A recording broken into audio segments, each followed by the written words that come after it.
Now at Domino's, we're more than just hand-tossed pizza for $7.99. We're $7.99 gluten-free crust, $7.99 handmade pan crust, $7.99 Brooklyn-style crust, and $7.99 crunchy thin crust, too. Carry out 3-topping pizzas on any of Domino's 5 crusts for just $7.99 each. Acme Towing Company. That's too far away. Let Henry's do it. Nah, we're ready to close. Let Henry's do it. Henry's is ready to take your call right now. From compacts to semis, Henry is here to help 24/7. Save yourself the hassle and make us your first call. Henry's gets there fast, offering multiple locations to serve the Ozarks. When you're stuck on the side of the road, make the right call. Let Henry do it.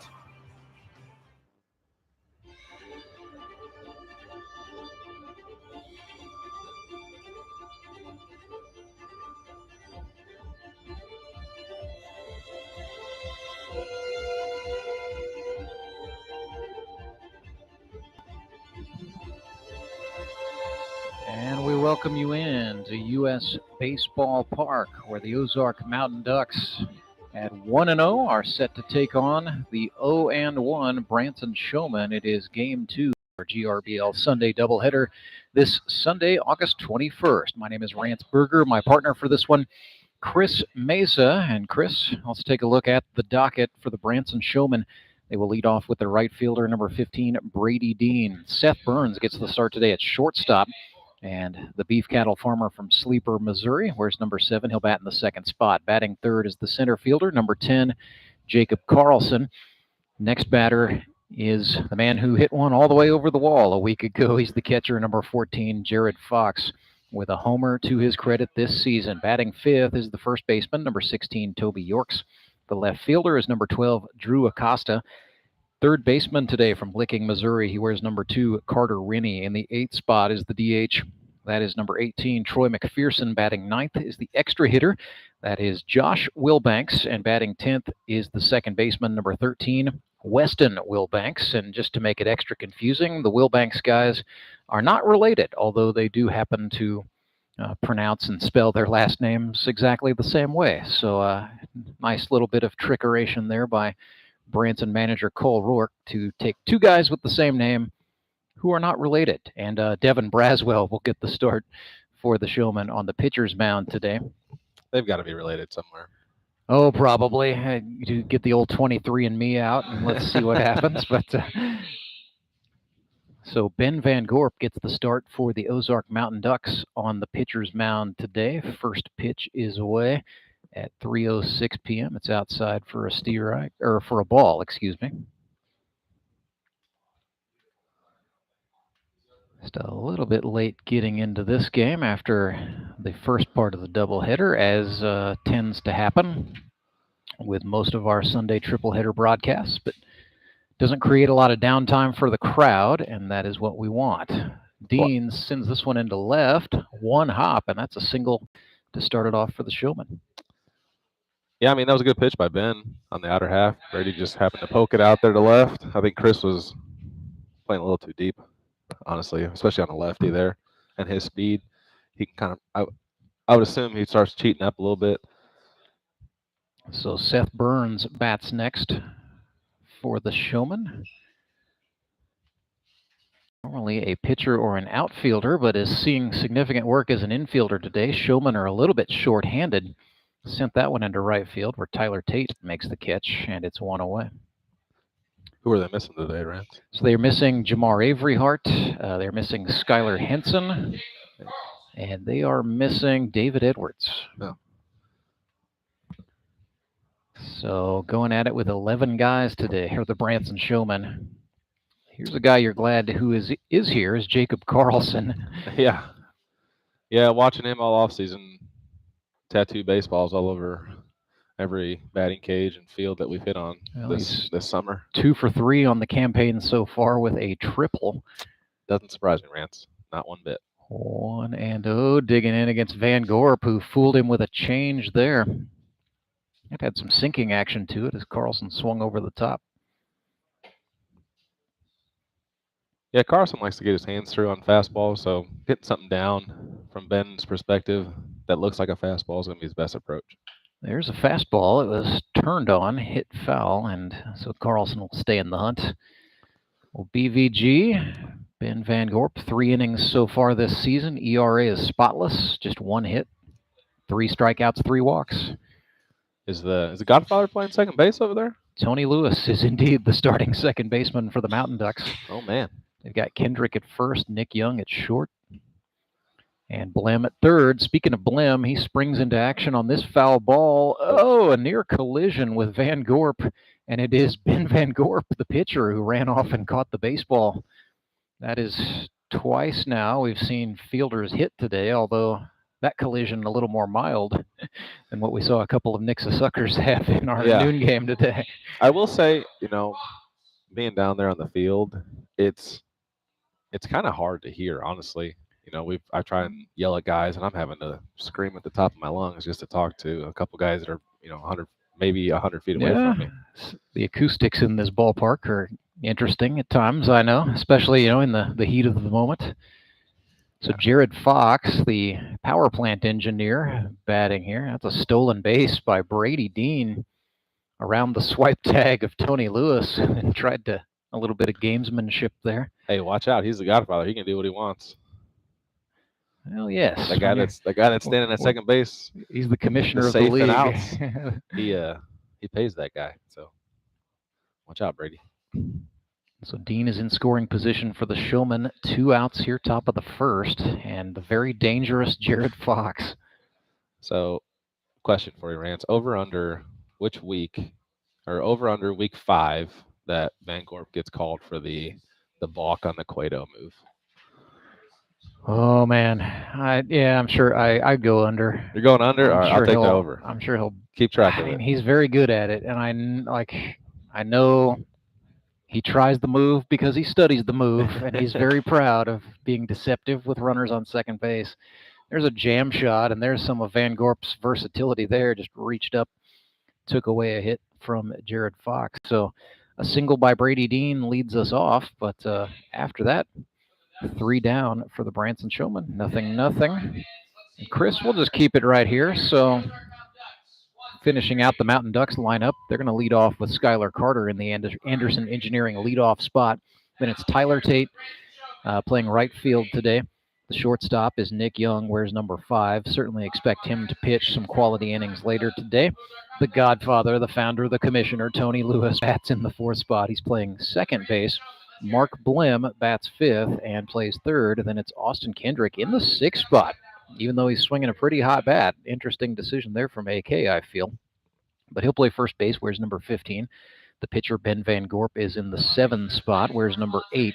Then it's the extra hitter, the barber, John Arts, in that 8th spot, wears 13. And then the catcher, Devin Phillips, bats 9th. Note on him in a second. In the 10th spot is the left fielder, number 3, Chris Leggett. Good set of wheels, and that's very just vintage Austin Kendrick there, batting a speedy outfielder in the 10 spot to serve as a wraparound man to set the table for the table setter, if you will. But Devin Phillips is going to be asked to probably catch 9 innings today, and that's because of an injury to the Mountain Ducks' number 1 catcher. That's Evan Barnett, who a week ago got crossed up on some signals with Ben Van Gorp, ended up jamming his hand pretty good. So working a sprain is kind of what Austin Kendrick, the Ducks manager, told me. They would not ask Barnett to catch. He thinks he is in uniform, thinks he is healthy enough to maybe pinch hit later in this game. But should something happen to Devin Phillips, the emergency catchers, and Kendrick stressed the word emergency, it would be King Owens and Ben Van Gorp. So something to keep your eye on for the Mountain Ducks is the catcher Devin Phillips, who's 29 years old. It's his first foray into organized baseball in quite some time, but he gamely caught 8 innings last week and looked more comfortable as the game went on. Yeah, I think as a catcher, it just takes time learning not only your lineup, being a new guy in the league, because that's one of the downsides for Kendrick is having 2 new catchers and having a lot of basically returners. So it's you have a lot of core stuff going on in the field, but then the one guy that's probably the most important on the field, learning the pitching staff, is 2 brand new people. Skylar Carter leads things off for the Mountain Ducks. Looked at a ball.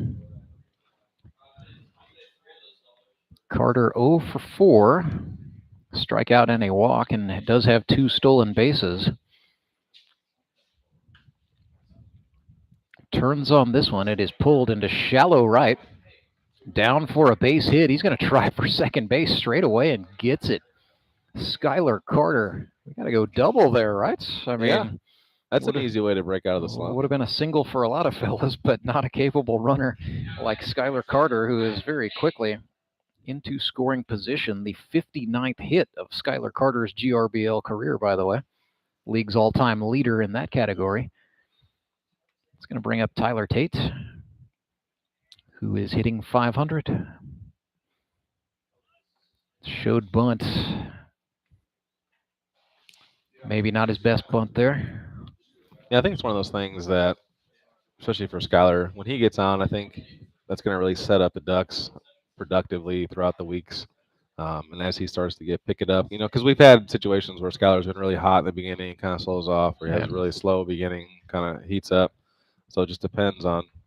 That's another bunt. This time Tate gets the bunt down. Braswell off the mound to get it, makes the throw to Yorks in time, but it does advance the runner. Nice little sacrifice bunt there by Tyler Tate. Not the guy you want to bunt it to, but. So yeah, Devin Braswell did a nice job of handling that. Got roughed up a little bit in his first start a week ago at the hands of the Nixa Suckers. Yeah, I know he's battling with a shoulder issue. Yeah. So I don't know if it was maybe just bothering him early on last week or what. Lasted 1 2/3, gave up 5 earned on 3 hits, walked 4 and hit 2 batters. So pretty uncharacteristic of DJ Braswell. Grounder to the right side. Yorks fields it and steps on first base, but Skylar Carter scores. Yep. So an RBI for Nick Young there. Showmen are just hunting outs there. And I think early on in the game, smart move, get the out. Branson without some of its key players, so playing today with some guys in different positions. They need to hunt outs. Yep. See what the Godfather can do here with 2 outs. Well, you're welcome, Stephanie. Tony Lewis, founder and commissioner of the GRBL, swings and sends this one up the elevator shaft. It's going to stay on the infield. Settling under it and making the catch is the shortstop Seth Burns for the Showmen. I've never seen a guy hit as high a fly balls as Tony Lewis does. I mean, you can't deny that there's pop in the bat. But probably not the result he would have wanted there. So 1-0 is the score. Ozark Mountain Ducks jump out to an early lead. Chris Meza and I are back with some more right after this. It is the Grip and Rip Baseball League, live and free all day long on YouTube. My name is Paul Sunday with Big Whiskey's American Restaurant and Bar, started in Springfield, Missouri. I've always been under the impression you do what you're good at. I got started in the restaurant industry back when I was 18. The original Big Whiskey was established on Park Central East here, which happens to be Route 66. The concept of Big Whiskey was very simple. We didn't want to reinvent the wheel. We just wanted to do what others were doing better. We basically are a restaurant that celebrates our bar. We're a restaurant that celebrates sports. But more importantly, we're a restaurant that has a great food product. We've won awards with our pasta dishes, our steaks, our wings, our buffalo chicken dip. People are going to think I'm cliche by saying, well, everything's good. What makes Springfield special to me, whenever I was younger, I used to say that it was big enough to get lost, but not big enough to lose yourself. So I think that it has all the attributes of a big city with, quite frankly, the quaintness of the folks that live inside it.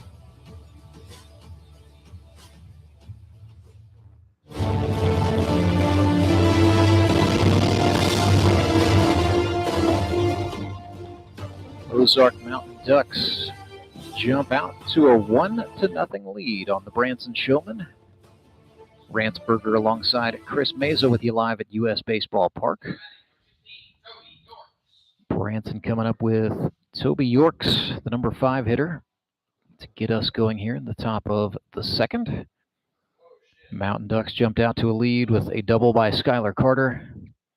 Sacrifice bunt from Tyler Tate, and then an RBI by Nick Young on a grounder to first. Yep. Starts Toby off the curveball there. Another one. Back-to-back off-speed start they have. Ben Van Gorp is being a little bit careful with Red Poseidon, methinks. He was 2 for 4 last week. Ooh. Can we say daddy hack on that one? I think we can, Rance. Toby just about swung out of his size 15 cleats. Swings and chops this one. One of the few people I know in real life with bigger feet than me. I wear 14s, but Toby's got me beat. How? How do you wear 14? Well, the 13s didn't fit, so I had to go a size bigger. I feel like I wear 13, and that's appropriate. You're kind of tall, but you're very small, and I don't Well, understand. it's small around. I used to be larger. I've lost some weight. Not much though. well, I know the old, I've seen the old pictures. You Yeah, haven't lost I showed you pictures of what I used to be like. Here comes the 2-2. Yorks sends this one up the middle. That's going to get through. Base hit for Toby Yorks, his third of the season, and that is more of what he wants. You know, Toby had just 5 base hits last season. Some guys would be tickled to death with 5, but not Toby. You know, he wants to return to form. Had 9 with the Mets as a rookie back in 2020. Yeah, I mean that's another one of those guys that was at a lot of the off-season stuff over the summer, and he'd been swinging it really well. You know, me and him had a lot of conversations about his swing. He fixed some things he had seen. And how much of that for Toby do you think is just between the ears? You know, he's just got to get out of his own way a little bit. A lot of it. I mean, that's the hardest part about this league sometimes because we only play once a week. Mm-hmm. So it's like even myself, this week, you know, I felt like I had a small victory. I didn't strike out every at bat. I at least made some contact this week. The golden sombrero, not yours this time.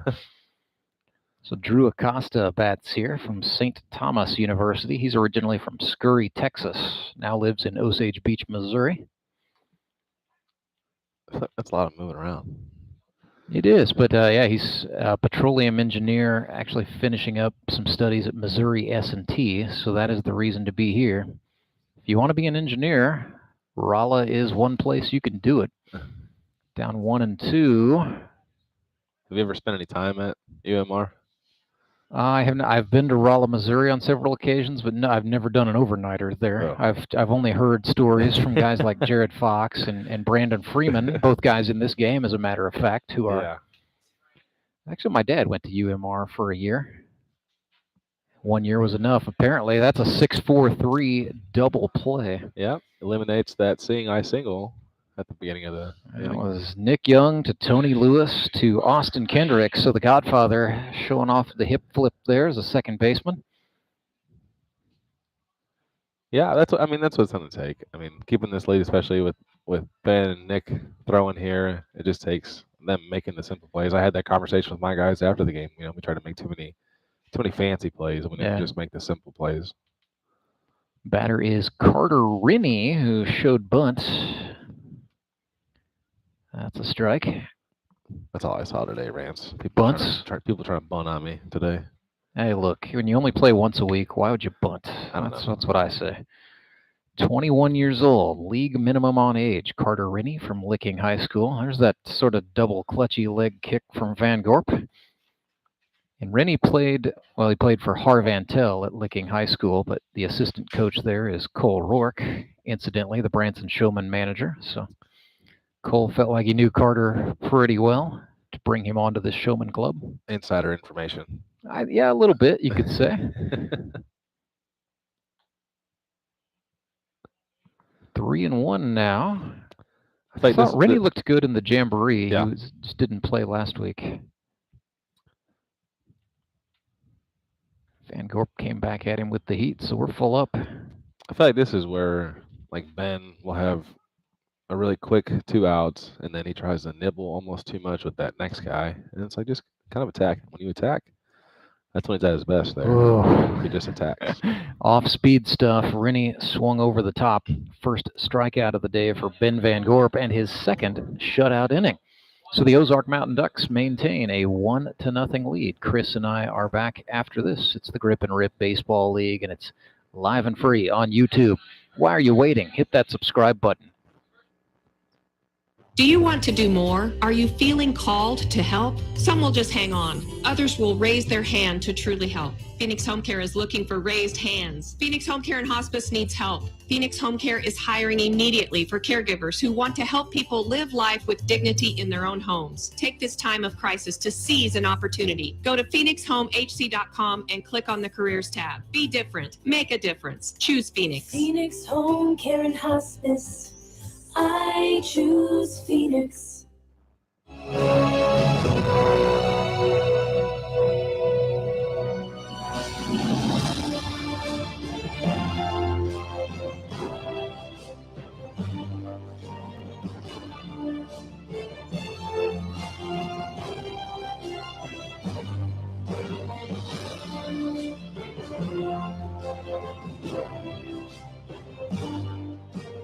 So Devin Braswell back to work for the Branson Showmen. They trail the Ozark Mountain Ducks 1-0, having a little fun behind the scenes with the trivia question that's being posed in the stadium. Just for the record, I won that. You had help. No. There was no help. Well, you got, I mean, I guess, yeah, you would have satisfied the requirement anyway. You failed the bonus round. Mark Blim bats for the Ozark Mountain Ducks, facing DJ Braswell. So I want to give you a new term this year, Rance. Oh, I'm always up for those. So that swing by Carter, now he looked like he was kind of guessing. Mm-hmm. So in the pitcher's perspective, that's called a sword now, I guess. A sword? Yeah. Because you're just stabbing blindly? Is that because you just diced him up. Okay. So when the pitcher makes a hitter guess, he threw a sword. And it makes him look foolish, like way out in I front. see. Or super late swing. Hit batsman for Braswell puts Mark Blim aboard for Austin Kendrick, who's been swinging a nice bat thus far. Looked at a strike there on the inner half. AK 1 for 2 with a triple and a game-winning RBI.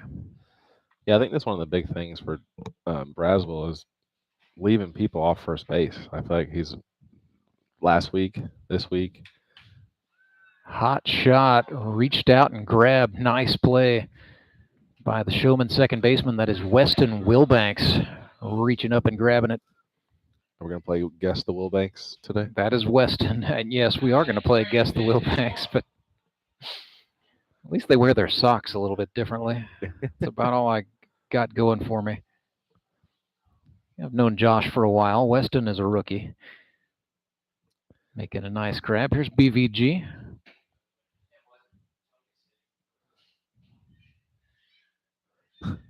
Braswell takes a long look at Blim, who had about a step and a half off the bag. That was all. Yeah. Not sure.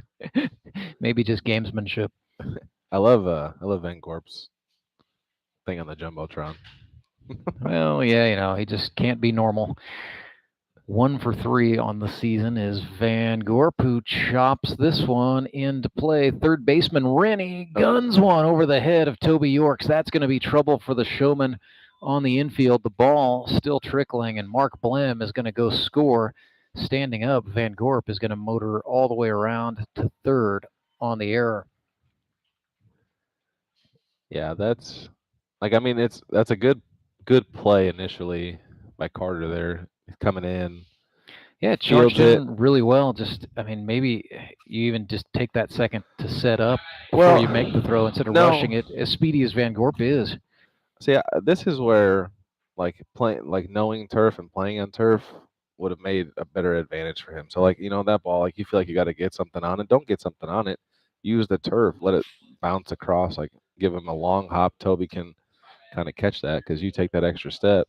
It's an off-speed pitch in there on the outer half. Yep, that's a check swing to Arts, who. So if you long hop it to Toby, he's got it at least in front of him and kind of keep it in front. But when you try and muscle up, that's where you start losing it because you're just flying open and everything like that. Lefty Braswell comes home. Nothing doing there. Fox tried to frame it to no avail. Next pitch from Braswell to Arts is a strike. That'll make it 1-2. he can get a ground ball here. So Big Country's on base percentage is spotless. It's 1,000. 1 for 1. Got hit by a pitch as well. Yeah.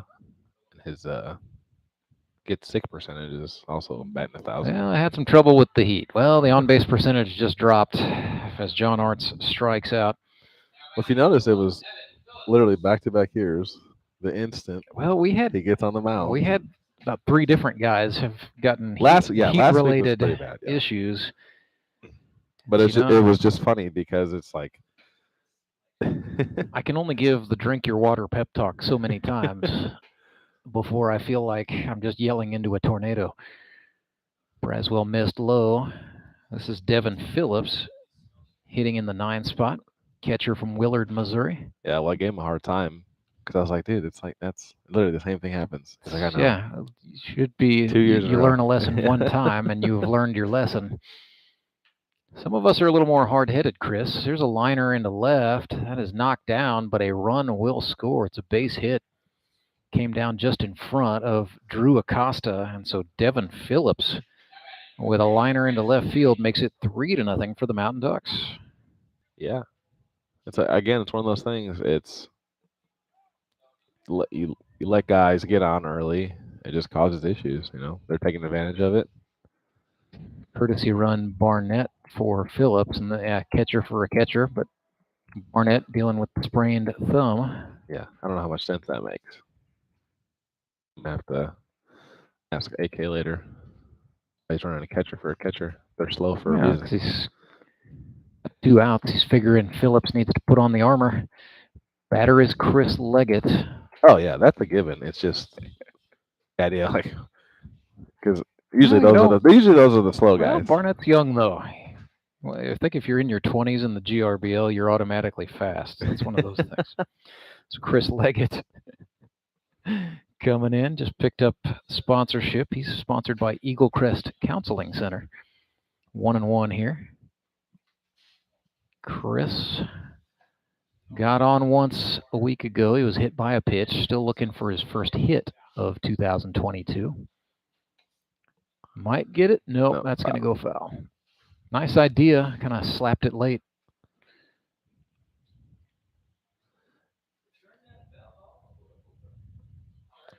His best year at the plate was 2020. He was 8 for 19 that year. Here comes a 1-2. Ooh, Braswell ties him up. So a strikeout for DJ, but not before the Ozark Mountain Ducks hang a couple more on the board. Devin Phillips made the score 3-0 for the Mountain Ducks. Showmen will try to respond just as soon as we come back. It is the Grip and Rip Baseball League Sunday triple header, live and free on YouTube.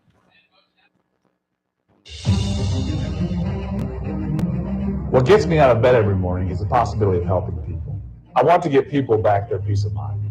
I want to know they have a fighter in their corner when they've been a victim of someone else's negligence to help put their lives back together. I want them to know it's going to be okay. Our creed at Toll Torpedo is tell them you need business. We want our clients to know that when they hire our law firm, the insurance companies are going to take them seriously. They're going to take their case serious. We leave no stone unturned in preparing your case. We are on the cutting edge of trial technology. We have 2 decades of trial experience in representing injured clients. We become a part of our client's struggle and take on that burden. We get our clients the justice they deserve. That's the rewarding part. The look on their face, their appreciation. They know that our team has gone to battle for them and we have come out victorious. That is the most rewarding part.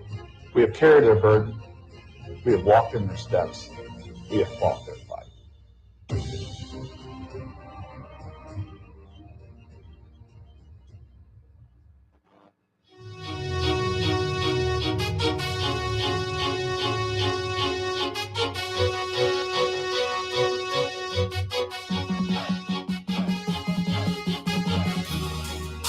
Top of the third, Ozark Mountain Ducks 3-0, the lead over the Branson Showmen. Showmen coming to bat here to get the third frame started. It'll be Troy McPherson, Josh Wilbanks, and Weston Wilbanks for the Purple Crew. Purple People Eaters?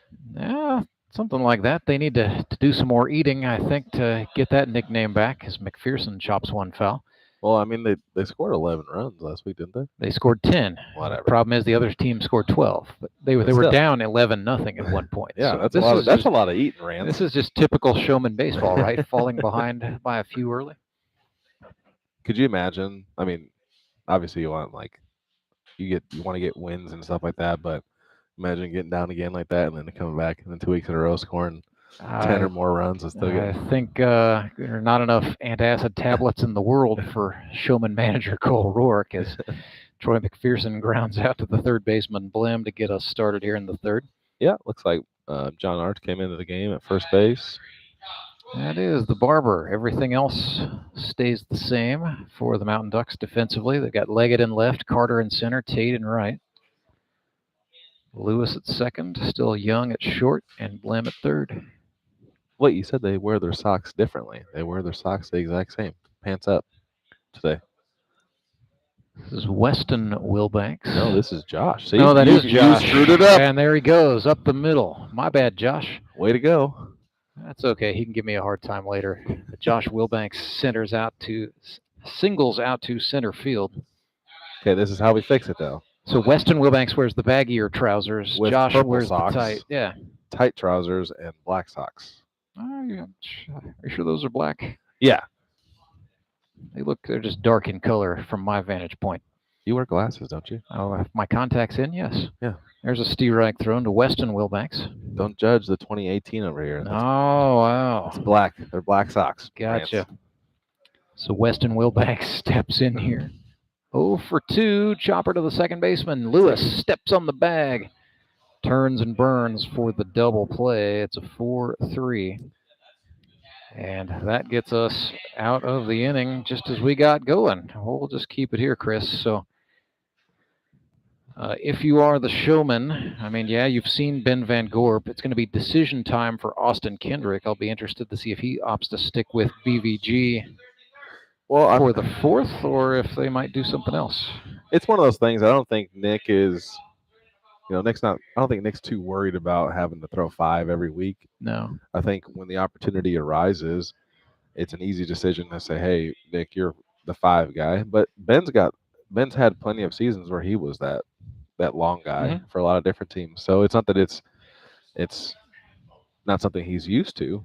So he's more than capable of throwing 5 innings for somebody. So that process, I think, is going to be very easy. He's got a 3-run lead. He's gone through a couple innings with very low pitch count. Yeah. Send him back out there. He's been through the order just once. And then you also have King Owens waiting in the wings who can get warm in like 6 warm-up tosses. So yeah, I think they might stick with Van Gorp here. Go ahead and put the 3+ tag on him. Yeah, I think it makes the decision a little easier, too, and now that he's rolling. Because you get 5 innings, you only need 1 gap inning, and then you got 3 innings of Nick. And then if they go into extras, you get an extra 2 innings. So they basically get your 2 best guys are throwing 10 innings, a little more possibility, if they happen to come back. Or, the Ducks could go on a run. They might not even need Nick. Yeah. They could run out King, John, Mark, a couple other guys. Todd's in there. He can throw. So they got a bunch of options. So I think it's just going to depend on how the rest of the game goes. So back to the top of the order go the Mountain Ducks. Here in the bottom of the third, they lead 3-0. Skylar Carter is the batter. Doubled first time. Yeah, screaming double off the wall. It was a well-hit baseball, no doubt. So he's now 1 for 5 for the season. Braswell missed out there. And if you're Devin Braswell, you just have to settle in. The error made behind you is not your fault. Yeah, I think. But he's just got to dial in and do what he does well. Honestly, just work the zone. Yeah, well, that's what I'm noticing here. Looking at Devin from last year to this year, it almost looks like he's just having a hard time getting loose. And I think it's just going back to that, having that shoulder issue because. The curveball's working nice. That was a beaut right there to make it 2-2. But for him to be effective, he's got to be able to spot the fastball. And I think any pitcher that's ever had any kind of shoulder issues, like trying to get a little bit extra on it with that fastball, it all comes from that shoulder. And I feel like he's just trying so hard, and he's just he's almost like pulling himself into the ground really hard, Mhm. really fast, just to get his shoulder through the zone into the strike zone, and it's just not working right now. Full count to Carter. Ran one in and struck him out. So a little something there from Devin Braswell. Looks like we got a flip flop in the field. Acosta and Rennie are switching spots. Yep. So Acosta's come in to play third. You're right. Carter Rennie is out there in the left. Tyler Tate in the left-handed batter's box from Arkansas Tech. Lefty against lefty, and he missed on a breaking ball low and away. Kind of chuckling at himself a little bit, it looked like there. Yeah, that's one of those things. I mean, Braswell's, he can spin it pretty good. And he's got a really good changeup when it is set up effectively. Here's a grounder to the shortstop. Seth Burns fires across to Toby Yorks in time for the second out. I think that's part of it too. You know, when he's not locating the fastball very well, or he's struggling to throw it, that takes a little oomph off of what is otherwise a pretty lethal change. Yeah, because that's how he's going to make his money. It's being able to throw his off speed for strikes, but then pop in a fastball every once in a while to get somebody guessing. But if you can't throw a fastball for strikes, I mean, you might as well just sit on off speed. Yeah. Nick Young stands in, looks at a strike there from Braswell, maybe dialing in a little bit.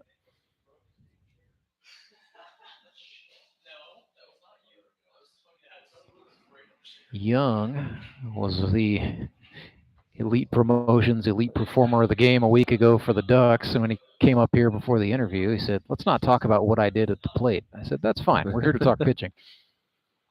1-1 here, swings and grounds this one to short. Seth Burns settles back. Throw brought Yorks off the bag, and so safe is the call.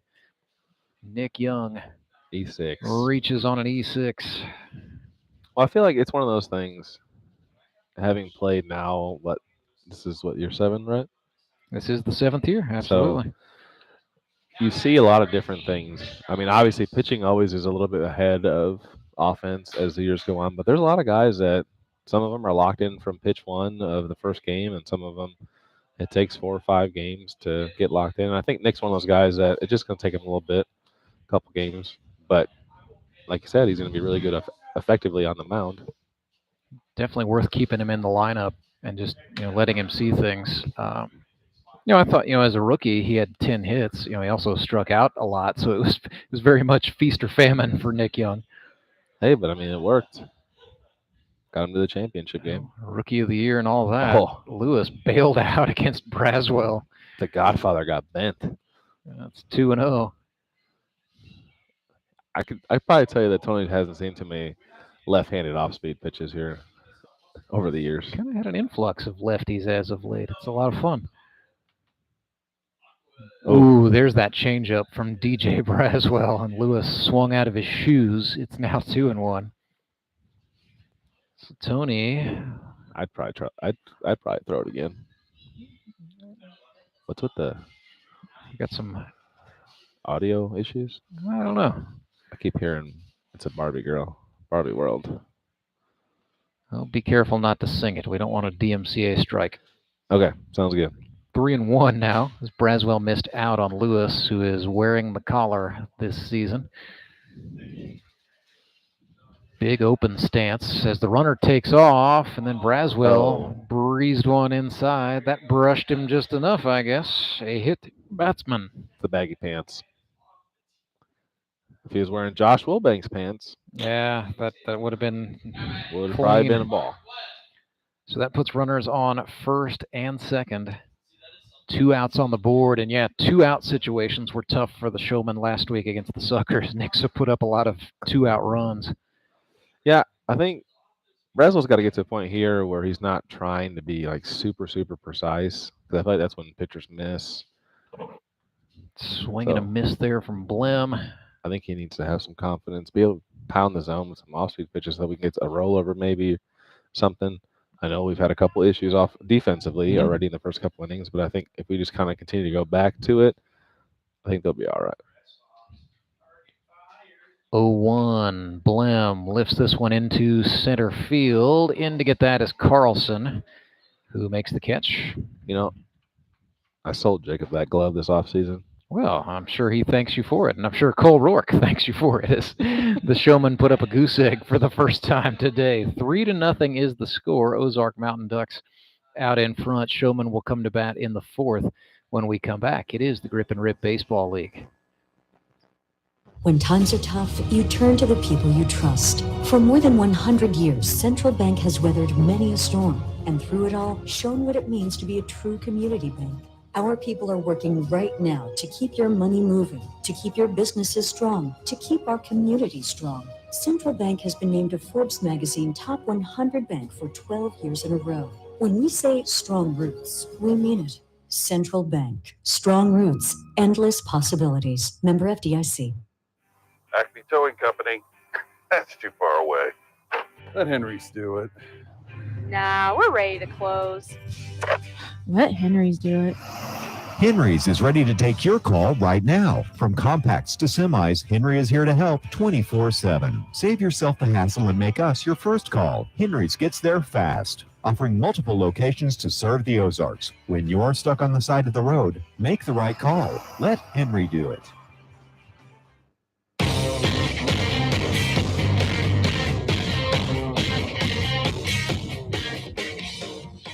So the first strategy call of the game has been made. The Ozark Mountain Ducks will put the 3+ inning designation on BVG. Ben Van Gorp, the right-hander from Nixa, will go out and start this fourth inning with the club leading the Branson Showmen 3-0. So from this point forward, any pitcher for the Ozark Mountain Ducks will be restricted to no more than 3 innings of work, and they will still have to make 2 Henry's Towing pitching changes before this is over.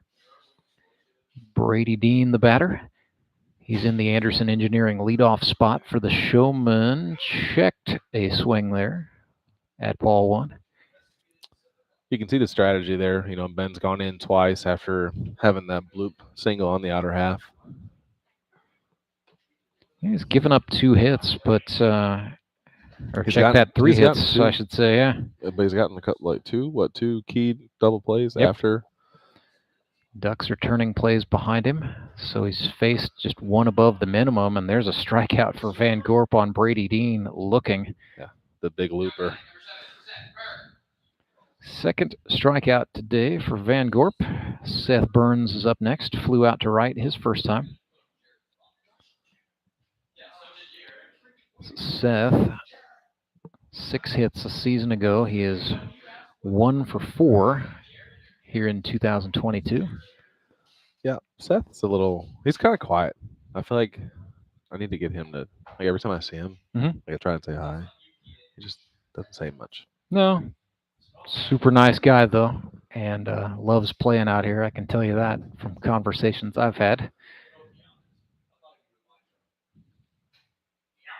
Fastball. Low. I think it's my goal as a coach is to try and Yeah, you want to try to get to know everybody, yeah? I want to play with people I haven't played with, like at least one person every year.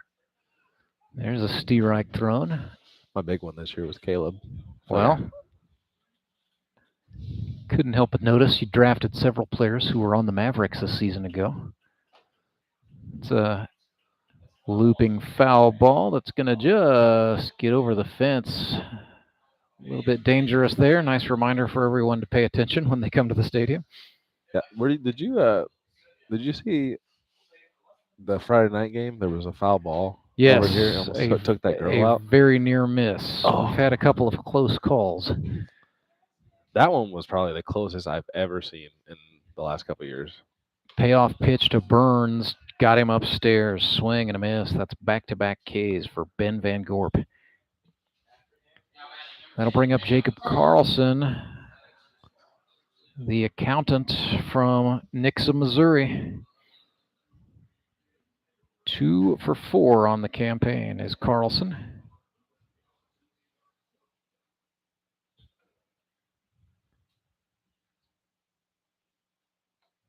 Swing and a miss there. So Jacob spent a year at Independence Community College, as seen on Last Chance U, then finished out at College of the Ozarks. Interesting. Swings and pops this one, tailing well out of play foul. You know, that's like one conference I never really played against in JUCO. The that Jayhawk Everything conference. in the Kansas rectangle. Well, Yeah. yeah, that's they only play against each other. A lot of things, Chris, go into the Kansas rectangle as there's a strikeout looking. Ben Van Gorp's fastball looked a little like it there. Yeah, a lot of things go in, a few things come out. It's one of the great mysteries of the central United States. 3-0 is the score. Ozark Mountain Ducks out in front of the Branson Showmen. Back with more right after this. I'm Nicole Cartmel with the Bank of Missouri. Whether you're looking to pay bills or make a big purchase, sometimes you need cash quickly to take that next step. A consumer loan might be a perfect option to help you live well, bank well. Sonia McClendon, one of our branch managers, is here to explain. Thank you, Nicole. We provide personal consumer loans for almost any purpose, from building your credit to financing that new car. We offer competitive rates, and decisions are made locally so we can get you the money that you need quickly. But what makes our consumer loans unique is that personal touch. For example, I recently worked with a customer to secure a loan for a horse trailer. He could have went elsewhere, but he chose to work with his bank because of that personal relationship that we've built with him.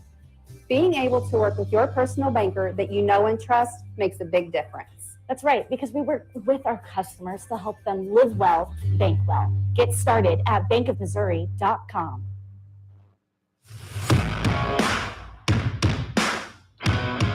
It's a Henry's towing pitching change for the Branson Showmen, trailing 3-0. They call on a right-hander. This is number 7, Seth Burns, third year in the Grip and Rip Baseball League. Seth from Sleeper, Missouri. He is 31 years old, out of Evangel University. He is from Stoutland, Missouri, where he went to Stoutland High School, played for the Tigers. That's a pretty storied program at the Class 1 level. Now a farmer, produces beef cattle. Very good in 2021 with Seth Burns. 24 2/3 innings pitched, 9 earned runs on 26 hits, 28 strikeouts to 16 walks, and he had a 3.28 ERA. Did not pitch in the Showman's opener against the Nixa Suckers, so this is his first official outing of 2022. So you think, let's take a guess. How many beef cattle farmers do we think we got in the league? I know we've got Burns, we've got Calvin Dreyer with the Metropolitans. Wilson. There is Scott Caleb. Wilson, absolutely. Caleb Cole does that part-time. Although any beef cattle farmer will tell you there's no such thing as doing it part-time. there's no such Now we've thing. got Ben Graham, who is a farmer, and I cannot verify if that's beef cattle, but I assume it is. It's in the right part of the world anyway. And then I'm not sure if Eric Grisham from the Nixa Suckers might also Maybe. be a farmer. I wonder what they like. You think they talk about beef during tryouts? Oh, They're all they just standing around. get two farmers together. What do you think they're going to talk about, Chris? Farming. That's what. 0-1. Chandler Vietz from Mansfield, Missouri. He knows a thing or two about that. He's probably run after some cows in his day. 1-1 here to Brandon Freeman. Have you seen him? He's kind of a pretty boy. I don't think he's ever seen a Well, cow. look, up I close. mean, you know, my wife's family runs cows. There's the 1-1. That's low. And that's the thing is, like, when you go visit farmers, you end up doing farm things. I'll tell you what. There was one time I had my one of my girlfriends back in Illinois. She lived down in southern portion of Illinois, and I had to go help her dad on a hog farm. Bet you did. Here's a grounder up the middle to Burns. It Steps sucked. off and fields that nicely. Yeah, it's. I mean, it's not for me. I think. That's This was like the big industrial hog farms with the big giant buildings. Okay. I felt like I smelled So they were- like pigs for like 6 days. Yeah, it's livestock is a smell that hangs with you. Yeah. I was probably taking I mean- took 13 showers a day. I like to eat meat. I don't know that I would want to raise it myself, start to finish. Yeah. Going to the grocery store or occasionally to a butcher shop is just fine with me. Van Gorp skies one into shallow left, running in to get that and making the catch. That's Braswell out there playing left, making the grab.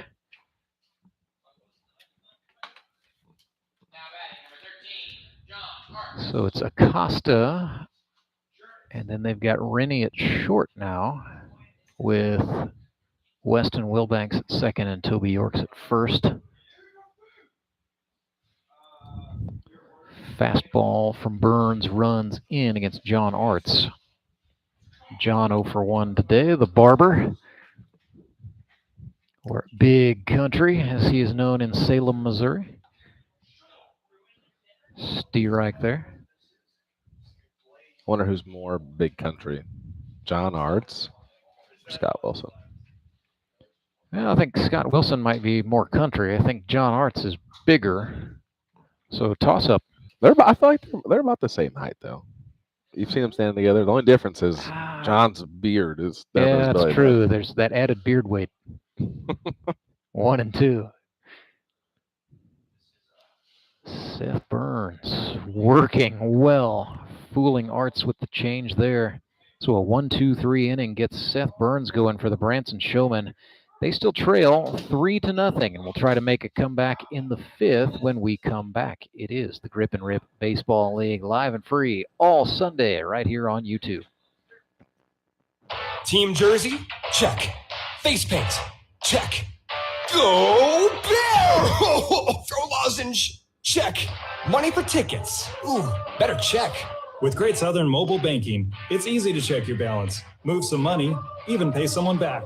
Download the Great Southern app and be in your seat by game time. Great Southern Bank. We're fans too. Download the mobile app today. Check.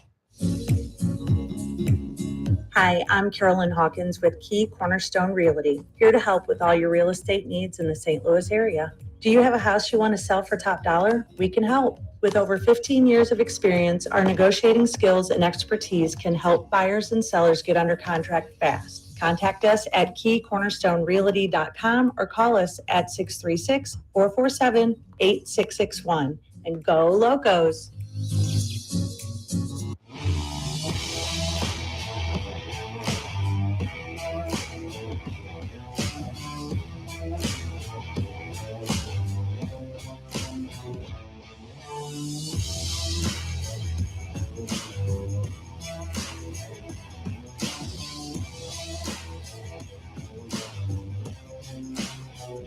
Rantsberger, Chris Meza back with you live at U.S. Baseball Park, where the Ozark Mountain Ducks are leading 3-0. Branson Showmen coming to bat, looking to get on the board here in the 5th. It'll be Jared Fox, Toby Yorks, and Drew Acosta for the Showmen this inning. We'd see Carter Rennie if anyone gets aboard safely. Fox now 2 for 3 on the season with a home run and a single. I'm actually kind of surprised that Cole wouldn't make a kind of, not necessarily like a beef about it, but since we've been talking about cattle farmers. Well, of course. But Ben's white sleeve hanging out from underneath. I would do it just to throw the rhythm off. Yeah. Yeah, there's, pick your spots, of course. But yeah, a pitcher with a white sleeve, I mean, that's just fundamental. Swing and a miss. Oh, no, a foul. Jared Fox got a piece there. Or did he? Yeah, I think he fouled it. I don't know what. I mean, Phillips ignored the ball, so I thought, okay, if the catcher is not trying to sell that as a dropped third strike, then there's no way. But then Van Gorp went and tagged Fox. So just another day with BVG on the mound. 1 and 2. Yeah. Nobody out. G. Fox swings, sends this one to the second baseman. Man, look at the Godfather out there making Tony plays. Lewis being a bit of a vacuum cleaner today, I must say. And he said he wasn't going to play the field very much. Well, no kidding. And then I said, well, yeah, Tony, I heard you were a shortstop. And he said, oh, no, not anymore. But he's getting more action than the shortstop Nick Young has seen today. Here's Toby Yorks, and they will play him to pull. That's hilarious. Toby 1 for 1. Oh. Pulls that one. Yeah, he said I might go play some first base or something. But yeah. Well, even in the draft room, when we asked him, like, hey, how much are you going to play? Oh, I just want to hit DH. Maybe some first base. Well, I think Austin Kendrick said, hey, we need a fielder. Yorks launches one back, but no problem for Skylar Carter. Yeah, that's the no-fly zone out there, Rance. It was interesting for a split second, but, Carter reacted well. Got the out. So Yorks is retired, brings up Drew Acosta, grounded out to short last time. Well, what I find very entertaining about the whole Tony thing is that up here when we had that in the scoops room, it's like he's like, no, but you see him out there and he's loving every bit of All it. right, if you put his name on the lineup card and send him, yeah, he's going to go out there and play ball. Can't what does Harrison Broadstreet once said to me? You can't keep a dog away from the food bowl. I don't really know what Harrison meant by that, but I there mean, you you have it. can if you take the food bowl away. Well, right. 1-1, swing and a miss. Well, so my dog has taken to a thing where if he's not fed, in a timely fashion, he will pick up his food bowl and bang it around Really? in the manner that, say, a jail inmate would smack his tray on the bars. Yeah. What kind of dog you got? He's a Beagle Border Collie mix. Name is Bandit. He's pretty much the best dog ever, but just has a few little quirks. Yeah. Goofy? Yeah, a little bit. Yeah, I had a beagle once. Man, smart dog, but Selective intelligence is what I like to crazy. say. 2 and 2. They'll outsmart you if you're not careful. Van Gorp walked off the mound. Instead, is going to have to throw a payoff pitch here. About half the Ducks started toward their dugout thinking they had gotten a called strike 3. Drew Acosta knew better. Yeah, it was down in a way. Here comes the payoff. 3 balls, 2 strikes, 2 outs. Van Gorp deals. It's a breaking pitch. Grounded to third. Blim settles back on it and then makes the throw over in time. So a 1-2-3 inning for Ben Van Gorp. His pitching day is done. But how about that, Chris Mesa? 5 shutout innings for BVG. Yeah, I mean, and honestly, I know we don't keep track of it up here, but if you would have an idea of a pitch count, it'd probably be pretty low. 5 innings, I wouldn't say any more. A couple than of double plays 45 turned pitches. behind him. Yeah, that's just pitch count's just kind of one extra thing. It's just a little too much for me to track up here. All right, we will step aside, come back, bring you the bottom of the 5th. Right after this, it is the Grip and Rip Baseball League, and it's live and free all season long on YouTube. We believe reading creates bright futures. Ozark's Literacy Council offers one-on-one tutoring and a variety of literacy programs for students of all ages. My student is still making progress and is excited. He can now text. Near the end of the month, he brought me his own book and read it to me all on his own. He was so proud and had such a reignited spirit for reading. I nearly cried. My adult student just completed the entire alphabet, error-free, for the first time. She has improved to the point of wanting extra material. It's such a great thing. She used to hate having to read, and now she wants more. Empower yourself and your children for a better life. Ozark's Literacy Council.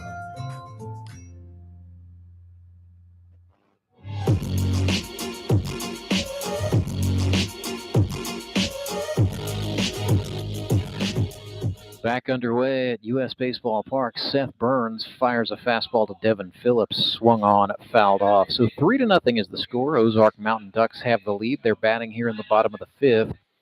It'll be the 9, 10, and 1 hitters. So Phillips, Leggett, and Carter for the Quack Pack.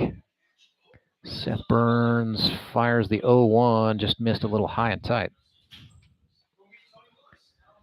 So Seth looking sharp thus far. Mountain Ducks just got 5 shutout innings from their starter, Van Gorp.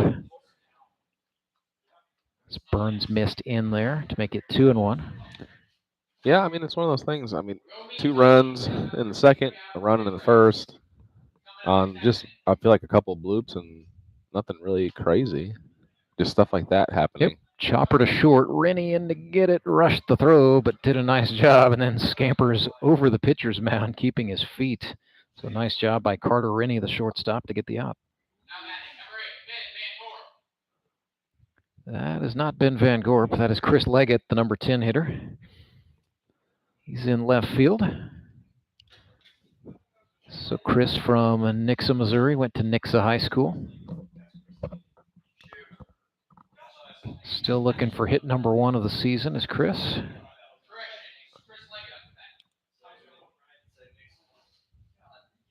Woo, fastball ran in.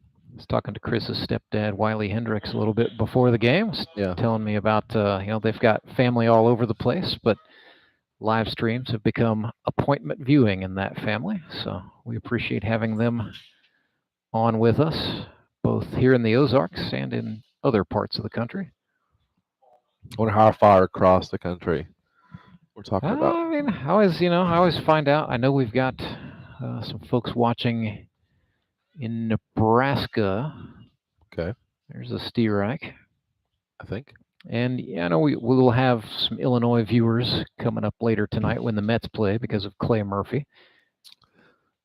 Yeah, but is he really on Illinois? I don't know. I mean, there's Chicago, and then there's the rest of Illinois. I know they're the flat ground, two very different things. The flat ground that separates Chicago and St. Louis. 3-1 to Leggett runs in, so he walked him. And Chris, very dangerous and capable base stealer, may just try to do something here against Burns. Skylar Carter, a quick runner in his own right, comes up here 1 for 2 on the day. Yeah, I think this is a really good time to start some kind of offense. I mean, I know we don't do signs and stuff like that in the league, but if Skylar can see him take off, if it's somewhere in the zone. Well, he just jumps on the first offering from Burns. That's toward the gap in center. Nice cut, but Leggett's going to go for third. He will get there, and the Mountain Ducks have first and third on a walk to Leggett, and then a nice piece of hitting from Skylar Carter, the 60th hit of his GRBL career. I'm really surprised that Jacob didn't come up firing. He likes to show it off. He's got a gun, but did the safe thing. Maybe he just didn't think the infielders were set up for that. I don't know. So first and third, just one out. Tyler Tate is the batter. 0 for 1 today. Also had a sac bunt. So we used to run this play in junior college. It was pretty funny. So we'd have somebody at first base like this, first and third. If we had 2 outs, they'd run, stop, and then just start rolling towards right field. Okay. Pop up. The guy at home gets to. This is a sacrifice fly situation here. Carlson makes the catch. Leggett tags. Throw is going to be offline, and another one comes across for the Mountain Ducks. So a sacrifice fly for Tyler Tate makes it 4-0. So the rule is, like, if you start rolling like that, like, you're out technically, but they still have to tag you. Okay. Or, like, make an attempt to tag you. So, like, when people see you rolling in the right field, they're like, what the hell? No. And then this guy gets to, like, just mosey on home. Just walks home. Yeah. Interesting. It was really funny trying to run it in practice. I'd say it's probably interesting to explain to an umpire once in a while. That was just a good piece of hitting there by Tyler. 2 outs on the board. Skylar Carter takes off. That's a stolen base for him, his 3rd of the season. So happy, Skylar. I'm counting those now.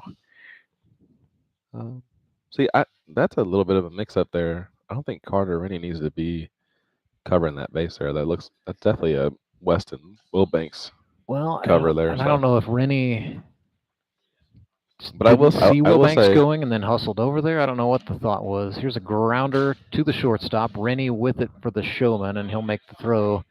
Plenty of time to get the out. But I will say, I feel like in some of those smaller schools, usually your shortstop's your best athlete. Mm-hmm.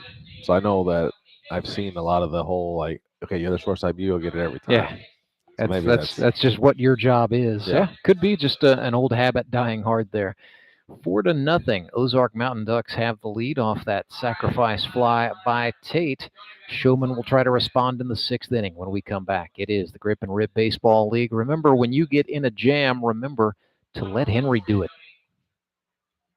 When Gary and Sandra Henry started Henry's Towing nearly 5 decades ago, customers knew that Henry would be the guy coming to help. People would call and ask to let Henry do it.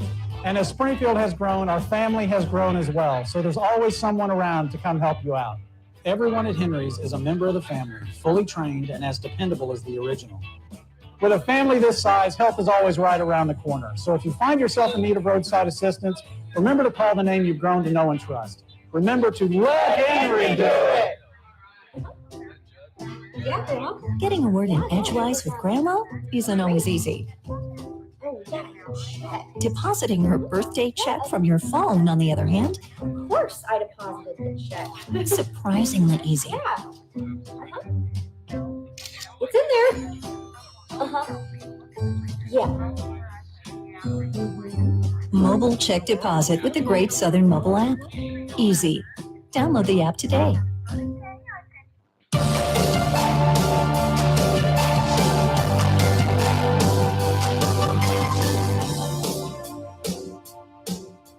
A few maneuvers to tell you about by the Mountain Ducks. They lead 4-0 over the Branson Showmen. First, it's a Henry's towing pitching change. King Owens, a right-hander from Fordland, Missouri, on to throw, and then Ben Van Gorp, who pitched the maximum allotted 5 innings, has gone to shortstop. Brandon Freeman is on to play first base. They have moved Nick Young out into left.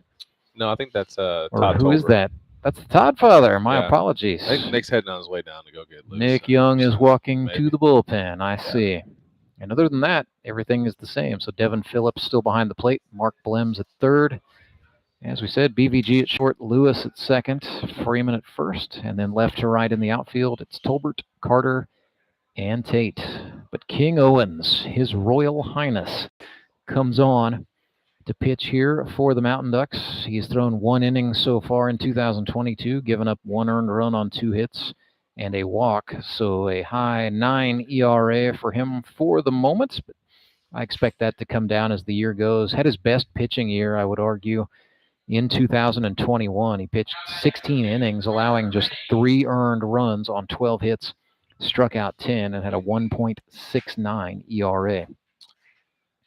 Yeah, we had talked about some stuff over the offseason, seen him throw a couple times, and we talked about how he kind of spent some time basically just being a little too quick to the plate.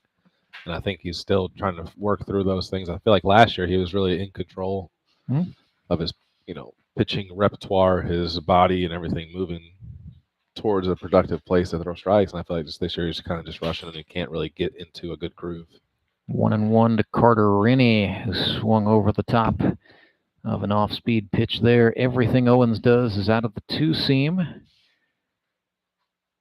most of the time, although he kind of makes up grips as he goes along. As here's Carter Rennie, nice piece of hitting there out into center field. Yeah, that's a single and a hit. Little fastball left over the middle. Look at how funny is this? Your pen says Kingsway. Well, hey, sometimes when you're attending a church service, you walk out with a nice ballpoint pen.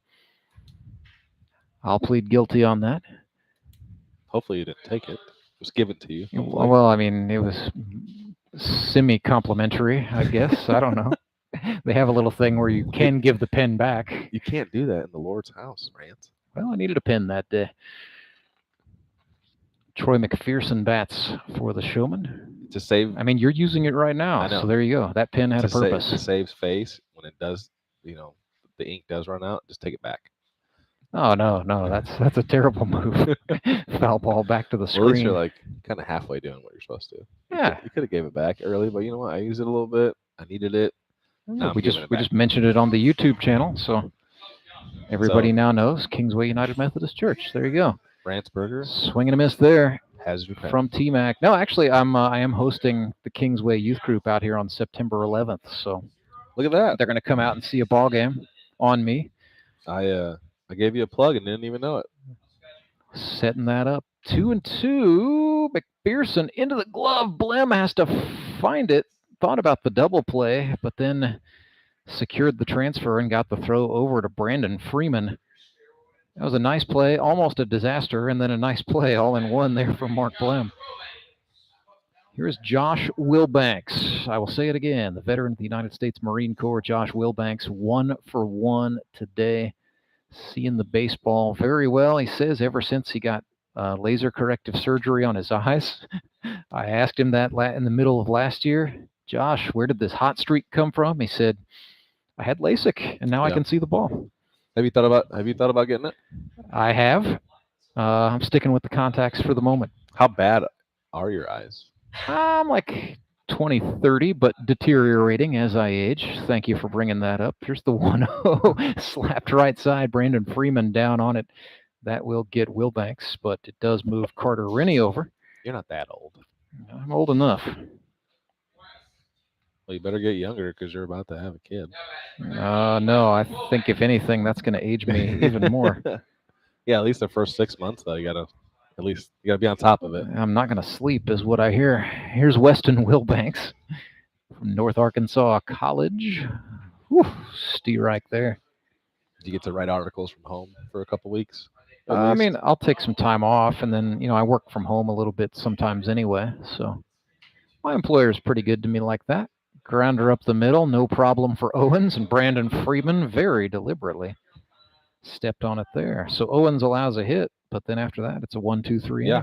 Again, I feel like the Ducks are just doing a really good job of going through their quick innings, even when they do give up hits. I don't think that's the first guy that's gotten the third, I think. Yeah, that's the first time the Showmen have had a man into scoring position. Yeah. And so King Owens gets out of the inning. We will go to the bottom of the sixth right after this. It's the Grip and Rip Baseball League presented to you live and free right here on YouTube. When times are tough, you turn to the people you trust. For more than 100 years, Central Bank has weathered many a storm, and through it all, shown what it means to be a true community bank. Our people are working right now to keep your money moving, to keep your businesses strong, to keep our communities strong. Central Bank has been named a Forbes magazine top 100 bank for 12 years in a row. When we say strong roots, we mean it. Central Bank. Strong roots, endless possibilities. Member FDIC. Hi, everyone. This is Bob Costas, and I'd like to tell you about an interesting new baseball book, A Year of Playing Catch by Ethan Bryan. A Year of Playing Catch is the story of how a lifelong fan was inspired to take a whimsical journey of discovery and the power of our national pastime to forge lasting connections. You can pick up your copy after any Ozark Mountain Ducks game or from your favorite bookseller or online. That's A Year of Playing Catch.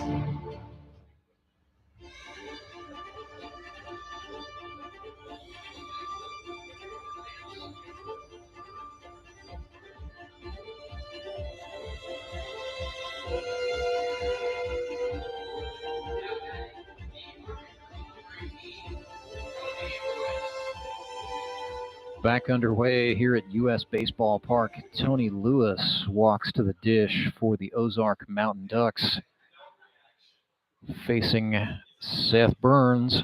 This is Burns' third inning of work at the bottom of the sixth. Mountain Ducks lead the Showmen 4-0. It'll be Lewis, Blam, and Kendrick. Looks like we got Devin Phillips coming in on deck. Oh, no, that's Barnett. Sorry. Sorry, Barnett, yeah. So Evan Barnett is going to pinch hit for Blem. Lewis swings and fouls one back. That one might have gotten to the parking lot. Probably. Had a little air under it. Knowing Tony, probably. Tony, a powerful hitter. Now a community bank president with the Bank of Missouri. That was an off-season maneuver. Fastball inside. Tony played professionally overseas, first in France with the Bois-Guillaume Woodchucks, and then in the Can-Am League in Quebec, Canada with the Quebec Capitals. They won a championship. Tony swings and just gets a piece, I guess, but his time in the Can-Am was pretty good, Chris. 50 games, a .292 average, a .410 OBP, 47 hits in those 50 games, 26 runs batted in. Did you figure out you ever figure out how to do WAR yet? In like a grip and rip WAR, or as it would compare to just in general, swing and miss. Like what Tony Lewis's WAR would be that season? Would have been in the Can-Am. Yeah, I do not know. We got a lot of analytical people in the world nowadays. We got a lot of engineers. They probably would. We need to get the math guys calculating that. So what Tony tells me is, he was brought in to that Quebec club because they had injuries, and so they needed a replacement guy, and he ended up moving from the infield to outfield, and then guys came back from injury, and so then his playing time diminished as his season in Quebec went on. So he had a red-hot start and then cooled off as it went. Burns fires a steer right there to Barnett. Activity in the Showman bullpen is Cole Rourke, the right-hander, up and throwing. The captain? So he's probably going to call his own number. Most likely. Well, with the Branson Showmen, Chris, he's the director. That's my bad. Off-speed pitch there to Barnett is a strike. So So we have the director over here, and we got Captain Duck over here. I'm still not entirely sold on Captain Duck. Why not? Charlie Conway. 0-2. What else is he going to be? Well, I don't know. I mean, what's the leader of a flock of ducks called? We need to get a biologist on the big mallard or something like that. You think Toby would know? No, Toby deals with fish. I know We need- that. but, Chandler like, Maples would know. He's a wildlife scientist. all right. Chandler Maples, you're up. 2-2. Yep, satellites are linking up right now, and I am sure we'll have an answer by the end of the game. I doubt it.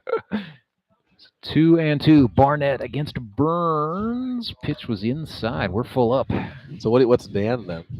Daniel England? Yeah, as the Moon City. I mean, he's Mr. 5-time. No, but no. Okay, hold on.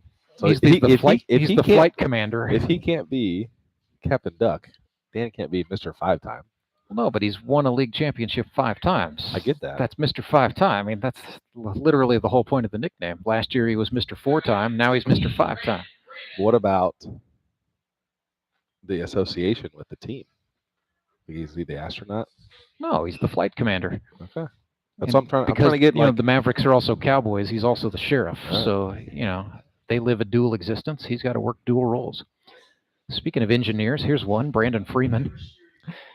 Guy who makes sure that when you flush in Springfield, Missouri, it goes away. And this one goes out into right field. It's a base Barnett hit gonna try for it? Freeman. Nope. Barnett thought very briefly and then thought better of it. So Freeman singles out into right.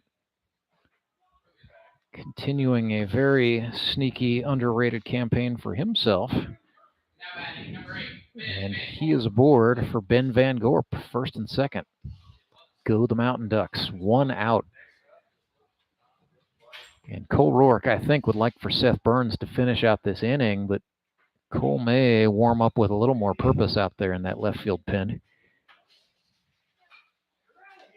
High cheese to Van Gorp. Yeah, it seems like Seth's kind of he went from being fairly locked in, he's putting up a couple zeros, and then this inning I feel like he's getting a little outside the strike zone. That's John Arts down there getting loose right now. Step off there from Seth Burns. And, you know, Seth didn't pitch last week, so this is his first real taste of game action in 2022, though he did pitch in the Jamboree.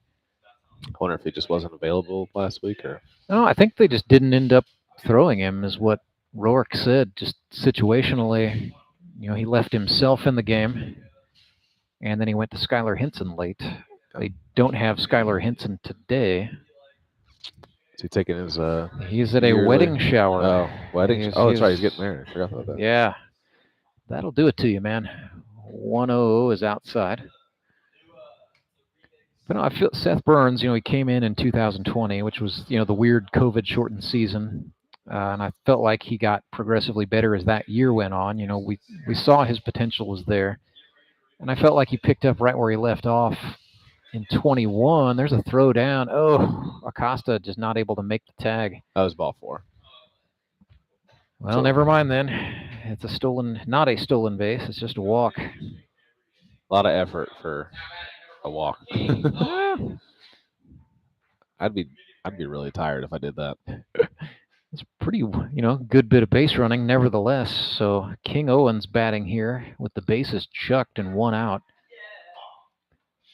But yeah, as I was saying, I felt like Seth, you know, same story second year, just progressive improvement as the season goes on to the point where he looked pretty sharp toward the end of his time with the Nixa Suckers. Well, he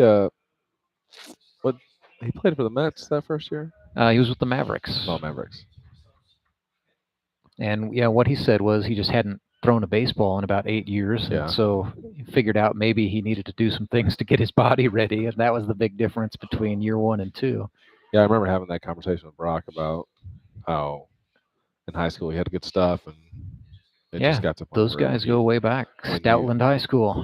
when you don't do it for a long time. 2-1. Make that 3-1. But I will say that I feel like with the rookies that we had this year, and they're like, oh, I haven't played since whenever. I feel like they're starting to actually look pretty good. Well, I think some of these guys showed up, trained up, and dialed up. And then, you know, others, it'll be some different speed. Seeing live pitching, I think, is just the hardest thing after you've had a layoff. Full count here. King Owens. The payoff pitch from Burns is a breaking ball high, and he just walked in a run.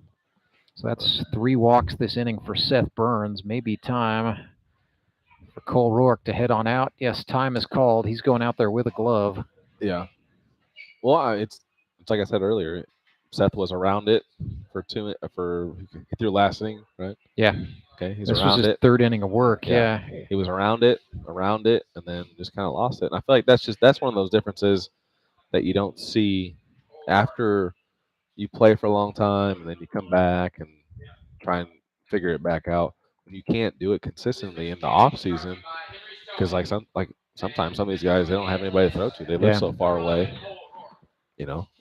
So you live that far away, and then all of a sudden it's like, oh, I got to find a way to get my arm ready to go. Cole's lucky, like he's got the high school to work at. He has like the new indoor facility that he's opening and stuff like that. So, but some guys just don't have that. I talked to King, and King's like, a lot of times I'm so busy, I don't have anybody to throw with. So I throw on a flat ground in my backyard to some plywood. It's got some rubber on it. Well, that's because King chooses to also work 3 jobs on top of that. So it's a Henry's towing pitching change. Cole Rourke has called his own number, the Branson Showmen skipper. Coming on here in the 6th with 2 outs on the board. Let's tell you about Cole Rourke. 5-0 is the score. Mountain Ducks in front. So Rourke, career stats. Well, let's see. Let's tell you about his last outing. So 4 1/3 he pitched a week ago. 3 earned runs on 5 hits, had 5 strikeouts, 2 walks, and gave up 1 extra base hit. So he comes into today with a season ERA of 6.23, trying to look really quick. 5 strikeouts this season, added on to the 88. So he enters today with 93 strikeouts. So keep your eye out for this, Chris. If Cole can get 7 strikeouts somehow in this game, he would hit the 100 mark. Well, he's got some nasty stuff, so I wouldn't be surprised if he did. And then down 5-0 as well. We'll see how much pressure he puts on himself to work efficiently. So here we go. The Showman set up. Bases still loaded. 5-0 is the score. 1 out. Rourke's first pitch to Devin Phillips is a fastball swung on, fouled back. It's Phillips at the plate here, the catcher, with Todd Tolbert in the on-deck circle. Breaking ball. Jared Fox down to make the block on that. And Fox getting up a little tenderly. That was a tough block. Yeah, those hurt. I haven't caught in a long time, but those hurt. It didn't look like that one felt good in particular. 1-1. Fastball grounded right side. Yorks. The first baseman fires home. Fox steps on the plate, and they will not turn 2. Baseball got tangled up in the legs of the catcher, Phillips. They want a runner's interference, and they're going to get it. In the base path? Are they going to say he's inside the base paths? Yes, that is the 3rd out. So that keeps a run off the board. The Trey Turner. That's a big play right there. Showmen get the call. Jared Fox and Toby Yorks happy about that. Huh. Very strange. So the old 3-2 fielder's choice and then a runner's interference for the out. I know we have, I feel like personally, I feel like I have a hard time trying to figure out innings and stuff for guys. But as a guy like Cole, being as dominant as he has been, it's like I wonder how hard it really is to take the ball out of your own hand when you've been so used to being that 5-inning guy at the beginning.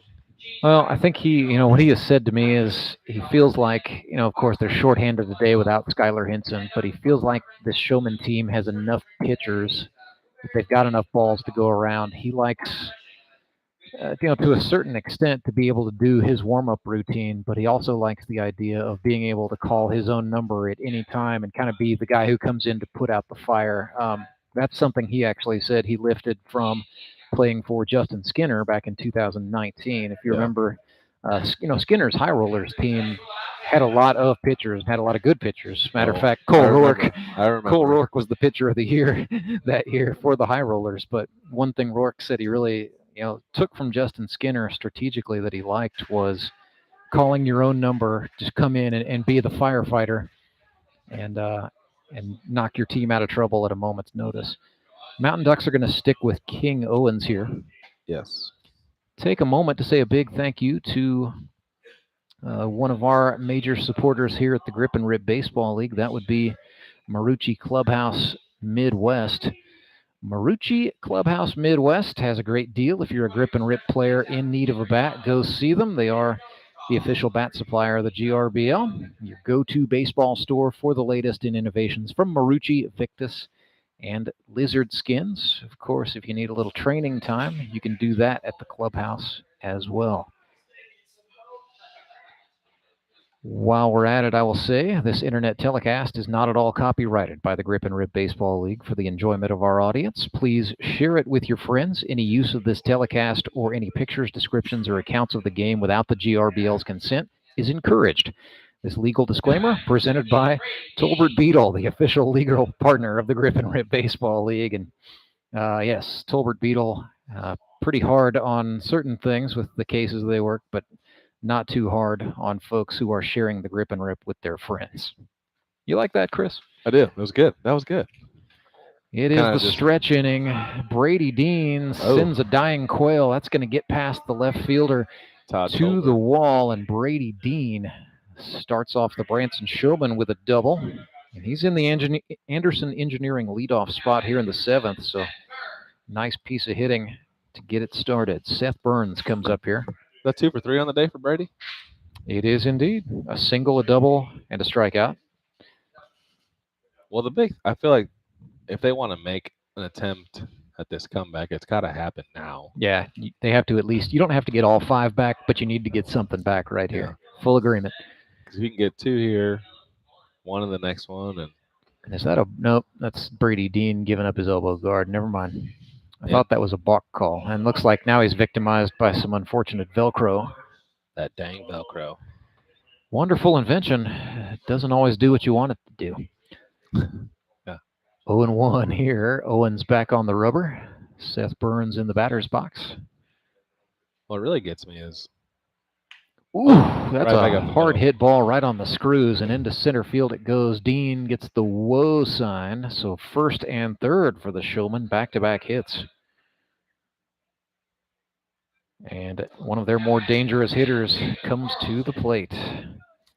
Yeah, and this is what it takes. Got your 2 best hitters up next. Got some ducks on the pond, or some, what is it? Showman on the stage, if you will. Yeah, some showmen on the stage. Jacob Carlson steps in. 10 hits a season ago for Moon City, winning his first league championship. Hit .313. Oh. Average is going up with that. That is down the left field line. Dean will score no problem. Could have a play at third. Burns goes head first. Instead, it's Carlson who lost one of his sporting goods along the base paths, but he is sliding in for the double. Kind of walking gingerly after misplaying the slide a little bit there at second base, but that's a big hit for the Branson Showmen who cut the lead. It is 5-1. Well, this is what it takes. It's one of those things right here. If you can add 1 more, because we have no outs. That's right. Second and third, so there's not really, as a Duck, you can't look for a force play or anything of those situations. You have to try and get outs where they come from. And Austin Kendrick he went out to go have a Phoenix Home Healthcare mound visit with Owens. They're sticking with him. There wasn't any activity to speak of in the pen. No, I think John and Nick are both back in the dugout after throwing around a little bit. Yeah. So this is dangerous. Jared Fox hit a home run in the season opener. Looked at a strike there. That was the one to do it on. Well, Foxy is 0 for 2 today, so he is now 2 for 4 on the season. And yeah, probably won't see another fat fastball after that. 0-1 from Owens is a breaking ball. Slapped third base side. Mark Blem up with it. Throw across he's off. in time. That was close. They do call the out, but Seth Burns is able to score for the Showmen on the 5-3. Honestly, if I was Cole, I probably would have gone and asked, just to ask. 5-2 the score. Showmen cut the deficit. Little bit at a time, right? That's what we said. Yeah. Runner on This becomes a second. ball game. Carlson stayed put there, so he's in scoring position for Toby Yorks. Looked at a breaking ball on the inner half. And the aquarist, or as he says, a zookeeper, but with fish, has a nice chance here. 1 for 2 today. Turned on that one foul. Aquarist. Huh. I wonder That what is the actual one who definition keeps is. one who keeps aquariums. Look at you. So, like, Rance. if you're a botanist, you keep plants. If you're an aquarist, you keep aquariums. Man, you're so smart. Oh yeah, just pay attention when people talk. I don't. 0-2 is outside. I heard a great saying the other day. You can't learn very much if you're the one doing all the talking, which is a little bit self-defeating considering my job here is to be a commentator. 2-2. Well, and you're right. So like you're literally only ever doing either written word or verbal word all the time. But I'm only learning when I'm listening, Chris. 2-2. This is put up. It is tailing toward the gap. That's going to be trouble. Wow. One hop and a bounce. Carlson's going to score for the Showman. Yorks is going to trot into second base, standing up. An RBI double for Red Poseidon. And it is 5-3. It's slowly becoming a ball game now. Drew Acosta bats next. And now if you're, these guys, Acosta, Rennie, McPherson, you don't have to be a hero. All you have to do is put another quarter in the carousel and keep it spinning. Still one out, so an excellent opportunity here for Acosta. So you're big on the carousel, not merry-go-round? I like to say carousel. I think carousel is just a more fun word than merry-go-round. Really? I would have thought you would have been. I think it's just easier for me to say carousel. Maybe. Just a matter of the way it comes off. Rolls off the tongue. 2-0, swing and a miss. I will say, though, Acosta. I do give you credit on your Caracas, Venezuela. Well, I'll get to do my Spanish stuff a little later on tonight. We'll see David Rodriguez. Y los Metropolitanos. There you go. I like it. 3-1 here. Ooh. Behind the head of Drew Acosta, who takes the walk. Yeah, and this is slowly what it's going to take. Just Yeah. one at bat at a time. I think we're getting ready to see John. Yeah, Kendrick is probably going to have to make a move here. Yeah. Big country coming out of the dugout. So Austin Kendrick goes out. He is going to make a Henry's towing pitching change here in the 7th. That'll do it for King Owens. They're going to bring on Big Country, John Arts. It is a Henry's towing pitching change for the Ozark Mountain Ducks. Remember, when you are in a jam, let Henry do it, or lethenrydoit.com. Get my notes on John Arts here. 2021, he pitched 2 innings for the Ozark Mountain Ducks. Gave up no earned runs, 3 hits, no strikeouts, no walks, so a 0.00 ERA. He's a pretty good pitcher in high school. He's from Salem, Missouri, then Mineral Area College. At Salem, he's in that South Central Association. Kind of a tough league, but John Arts was a guy who had a reputation for being able to just get out of jams, not necessarily anything fancy, but would have a knack for throwing the right thing at the right time to, roll up a double play or just serve up some outs. So that's what Arts will look to do here, protecting that 5-3 lead. I will say this is a better situation, even though you're still looking at runners on base, only 1 out. But now you're in a force type situation. You have first and second as opposed to second and third. So now your defense can work a little differently, make it a little easier. That the ground ball over here to the left side where Mark had those decisions to Right. make. Now it's very simple. He gets a ground ball. He can either touch it and go across, go to Tony, hope turn another double play. Yeah, still one out on the board. Showmen have Carter Rennie, the rookie from Licking, Missouri, coming up here. Yeah, but again, he's 21, which means he's fast. Got those 21-year-old legs to run with. And yeah, I like Toby Yorks, but I know he's probably not going to win a sprinting contest. Well, it depends on a swimming contest. I'd certainly bet on Toby. Possibly. Well, the sprinting contest, it would just depend on who was in the race. Who else is in the field, sure. But yeah, I would think a ground ball left side, they're going to try to set up the force to get Yorks. And then maybe take their chances on Acosta. I don't know. Depends on what kind of jump he gets. Yeah, I mean, there's a lot of options. You know, if Ben has to go to the backhand in the hole there, he can throw it to Mark. Mark can maybe go across. If Mark has to go to his glove side, he can go to Tony. If he has to go backhand or right at him, he can touch the base and go across. There's plenty of options here. Uh-oh, I thought John was going to step off and have to... No, that was just one last check of the beard there. Comes in and deals that 3/4 arm. Throws one inside for ball 2. So big country. I think he did actually trim up the beard, believe it or not. Yeah, it looks a little... You can see the not duck as, now. Not as much run to it. Yeah, I think he's got a neck under there somewhere. Here's a 2-0 running inside, and Rennie fouled that off his foot. Not pleased with himself. 2 weeks ago, you couldn't see the duck on his chest. Now you can't. Well, maybe it was getting in the way. I think maybe John Arts decided it was a tactical decision, perhaps, to trim the beard if he was going to get more opportunities to pitch, which I think that's what he wants. 1-1. That's outside. Nice block from Phillips. Maybe it was the beard that was making him too overheated. That a little could sick. be a little part of it. Now he's got some airflow under there. Yeah.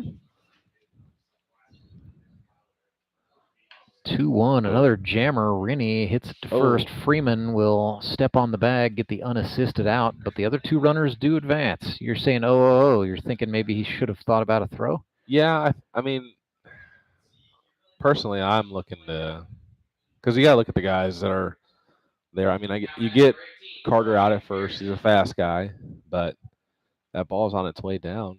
If you set your feet, maybe you can get Toby still kind of just limping along at third. He just had a half second to make the choice. Yeah, I mean, you're just hunting outs. Yeah. You want to go back into the dugout with the lead. So you're still just hunting outs. 2 outs are on the board. Runners are on second and third for the Showmen. So that is the tying run. Drew Acosta there at second base. Troy McPherson looked at a ball low. Looked a little borderline. Called a ball, though, but could have been a strike. Arts again, man, he's that lefty. He's got that run where he really works up inside against right-handers. And they can't lay off because, I mean, it's definitely in the strike zone, but makes him tough to hit. If he can be consistent with it and still dominate the inside portion, because we have a lot of right-handed hitters in the league. It's like usually the conversation is always like, oh, I want to hit off a lefty because I can see it sooner. Yeah. But if you can have control of the inside portion of it, it's kind of hard to take advantage of that, because what if you're looking, cutters, fastballs, 2 seams inside, and he throws you a changeup on the outer half. That's what Arts has been trying. He's just not locating on the outer half to righties today. 3-1. I think this is going to have to attack back in on McPherson. But with first base open, yeah, that was over the plate. Well, I think that's one of those situations where, as a pitcher, not necessarily just John, but anybody in general, if you have a pitch that works and it's working for that day, like, just keep going to it. I mean, you guys talk about it all the time with Clay, like, when why throw anything else? Yeah, so that time, change it there on the outer half. Fourth attempt, Arts got the change on the outer half, and that gets Troy McPherson. But Clay talks about it all the time. If he's not feeling his fastball, why goes throw right it? to slider. And when you have literally the best slider in the league, why throw anything else? Makes all the sense in the world. So 5-3, the Showmen chip back into it. We will go to the bottom of the stretch inning right after this. It is the Grip and Rip Baseball League, brought to you today on YouTube. At Big Whiskeys, we believe that great food and drink accompanied by the perfect toast can bring anyone together. Boys, may the best day of your past be the worst day of your future. Here's to the friends who know us well but manage to like us anyway. Here's to my neighbor Janet for breaking down my bathroom door when I had too much soap on my hands to open it from the inside. Octowoman. Big Whiskeys, American restaurant and bar. Redline Athletics is the Ozark's #1 youth sports performance training center. Redline uses the latest in technology, equipment, and techniques to help kids ages 8 to 18 prepare for competition in all sports with our #1 goal to make them a better athlete first. Redline Athletics now offers team training. Bring your full squad in for workouts with our professional staff and boost their speed, strength, agility, and skills. Train like a pro at Redline Athletics, located in Southeast Springfield just off James River Freeway in South Glenstone.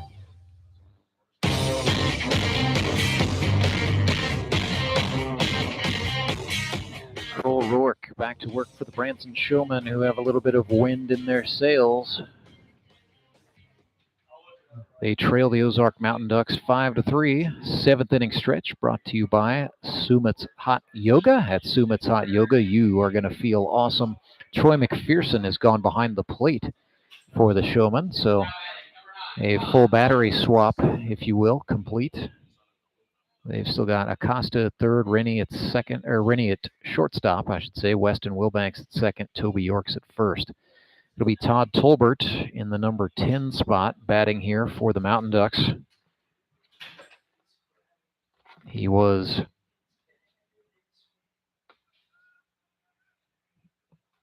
up at the time, last inning ended with that weird sorry about that, Chris. Yeah, the runner interference call. That was charged to Phillips. Yeah. So it looks like Fox got a break. Getting a little break. Tolbert swings and misses. Had a filthy slider from Cole Rourke. That starts the bottom of the 7th. So that is strikeout number 94 in the career of Cole Rourke. Skylar Carter bats here for the Mountain Ducks. 6 more. May not happen today, but we may be going bonkers for it next week. If you're Cole Rourke, more importantly, you're trying to help your team claw back into this game. So, be a stopper, right? That's the motto. They put that crooked number up. Now they have an opportunity in the top of the 8th. Carter goes oppo, foul, left field line. Because it's like you said, Cole is one of those things that he can come in, put the fire out, and he's got elite stuff. So as long as nothing behind him goes array, they'll have another opportunity. Breaking ball missed outside to Carter, so it's 1-1. Just check that, 2-1. Carter 2 for 3 today. Got the 60th hit of his GRBL career back in the 5th inning. What are the numbers like on that list? Of hits? Yeah. So Skylar Carter, Jared Brashler, Caleb Cole are all up there. Tyler Jones is in the upper 30s. Some of these young guys who are racking up hits in bunches are getting them quickly. I would go infield single on that. It was a high chop, and the official scorer is going to do that too. I think that's a fair decision. So 61 for Carter and counting. Ethan Bryan? It is a pinch hitter, Ethan Bryan, hitting for Tyler Tate. So Ethan sponsored by Ozark's Literacy Council. Mr. Catch 365. The story, or the stories, I should say, that his story have gone on to inspire. Just great.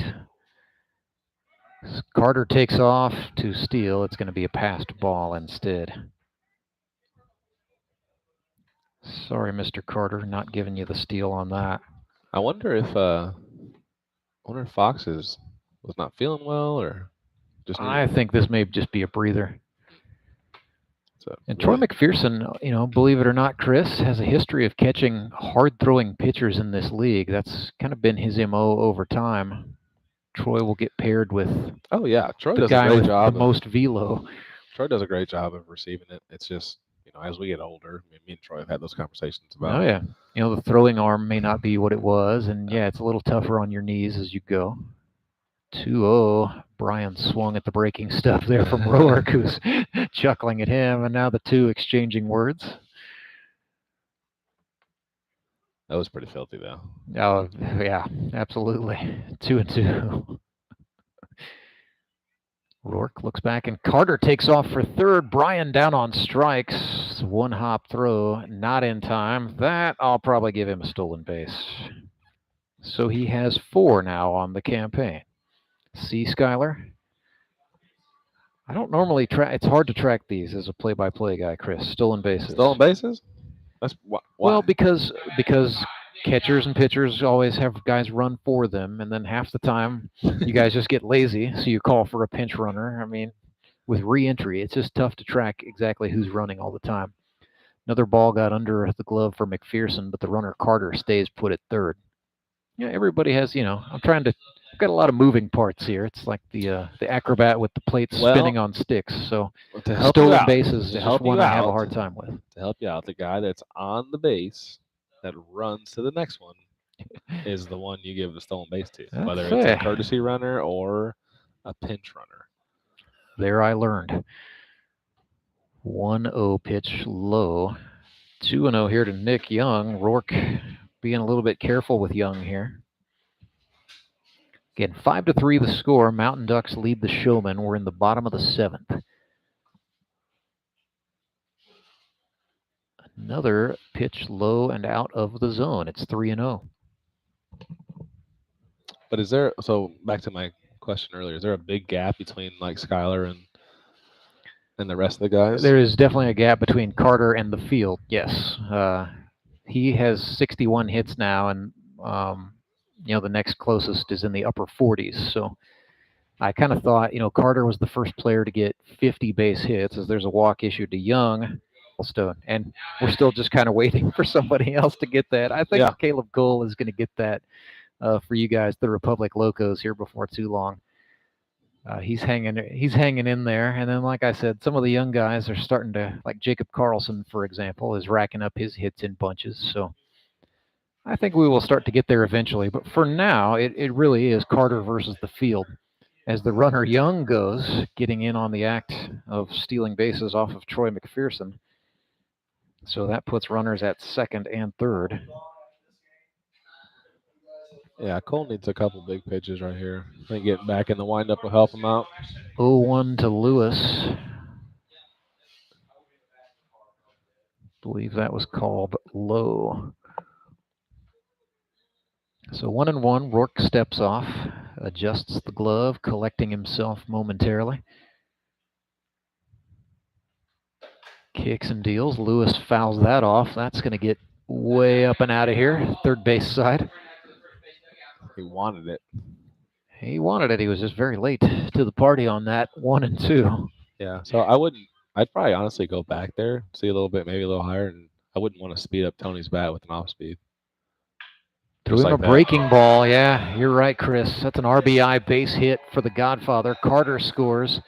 And then the trail runner Young will come across as well. A 2 RBI single. So Tony Lewis takes off the collar. His first hit of the game makes the score 7-3 Mountain Ducks. Yeah, I thought that's one of those things that happens religiously. You beat a guy with the fastball up, and then you think, oh, can't do that again. Yeah, but an off-speed pitch, he's actually more on time with it now because you've tried and purposely, well, not purposely, but you sped his bat up unintentionally. 0-1 to Mark Blem, swung on and missed. Sometimes I don't English very good, Rance. That's all right. You're pretty good at 2 languages. I'm barely good at English myself. Rourke throws a fastball. That sits Mark Blem down. So that's the tough Rourke part. Responds with a strikeout. That's a tough part there because you just did all that work to claw back, put it within 2, and then air gets let out of the sails. I feel like that's how we felt today in the first game. We had a couple situations. We come back, and then bam, they score a run or they get a guy in scoring position. We're not able to do what we're supposed to do, and it kind of just deflates that the bubble that we're needing to take the next step. So that ends inning number 7. We will go to the 8th right after this. It is the Grip and Rip Baseball League, live and free here on YouTube. When Gary and Sandra Henry started Henry's Towing nearly 5 decades ago, customers knew that Henry would be the guy coming to help. People would call and ask to let Henry do it. And as Springfield has grown, our family has grown as well. So there's always someone around to come help you out. Everyone at Henry's is a member of the family, fully trained and as dependable as the original. With a family this size, help is always right around the corner. So if you find yourself in need of roadside assistance, remember to call the name you've grown to know and trust. Remember to let Henry do it. I need to change. My workouts are too boring. Oh, I've got an amazing workout for you. Hot yoga. I've lost weight and I'm more flexible. Try our community classes for only $8. Sumit's Hot Yoga. You are going to feel awesome.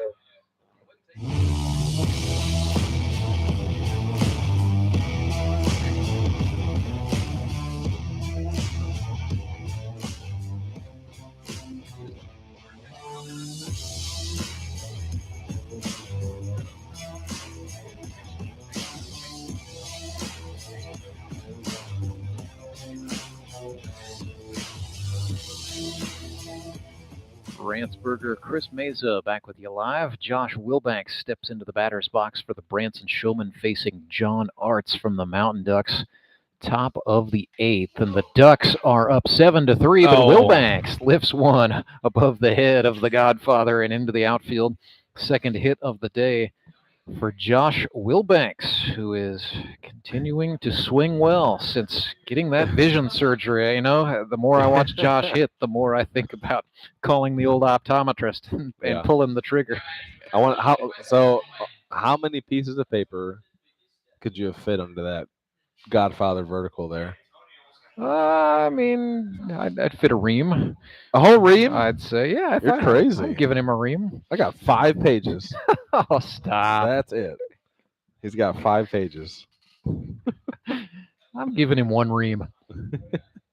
Weston Wilbanks, the batter now. No relation to Josh. 1-0 the count. But they spelled the exact same. It is, yeah, the 1 L. So I used to live by some people who were also Wilbanks, but there were 2 L's in their last name. So totally different. I'm telling you, they're related. The 2-0. Josh Wilbanks not taking too much of a lead, but John Arts sure grew interested in him over there. So I believe very heavily in that they might somewhere be related, because the one time I saw somebody from down here that had my exact last name, we were related. Like there was just no doubt? Yeah. Just looked too much alike? No, well, I asked, oh, okay. I was like, because it was actually during softball season when I was coaching a couple years ago, and there was this girl in Aurora on the team that had my last name, and I was like, and I asked her after the game, I was like, where's your family from? She told me, I was like, that's where my family's from. So then she introduced me to her aunt, and I talked for a little bit. Huh? Yep. Long lost relatives, huh? Yeah, it was our grandfathers are brothers? No, they're cousins. 3-2, Weston Wilbanks down on strikes. Ball got away from Phillips. So my great grandfathers were brothers. Oh, that's cool. With theirs. I was like, the one time I see, because everybody spells it Mesa. Right, like Jose Mesa. Yeah. One time I see the Z related. It's crazy. Brady Dean. Ooh, switching to the other side. Yep, Brady Dean going righty against the lefty Arts. Runner at second now for the Showmen. They trail by 4. There's that change on the outer half to the righty. It's just not getting there. Yeah. It's too much run. And he's kind of backing off a little bit on it too much. Maybe if he threw it just a little harder. Ooh. Wild pitch got away from Phillips. Wilbanks advances to third.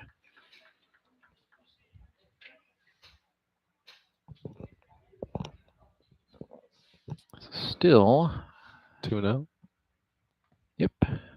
Activity in the pen for the Mountain Ducks. Todd Tolbert is getting loose. Whew.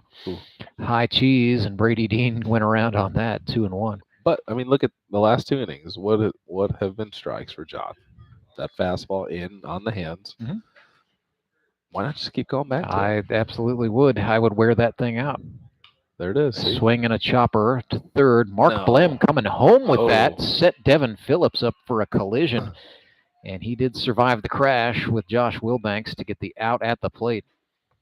That looked like a disaster. Yeah, no kidding. Just We're too a old lot for of all things that. could have maybe gone wrong there. But, hey, Josh ran in heads up. Give him credit, too. He was not looking to get cheap on Devin Phillips.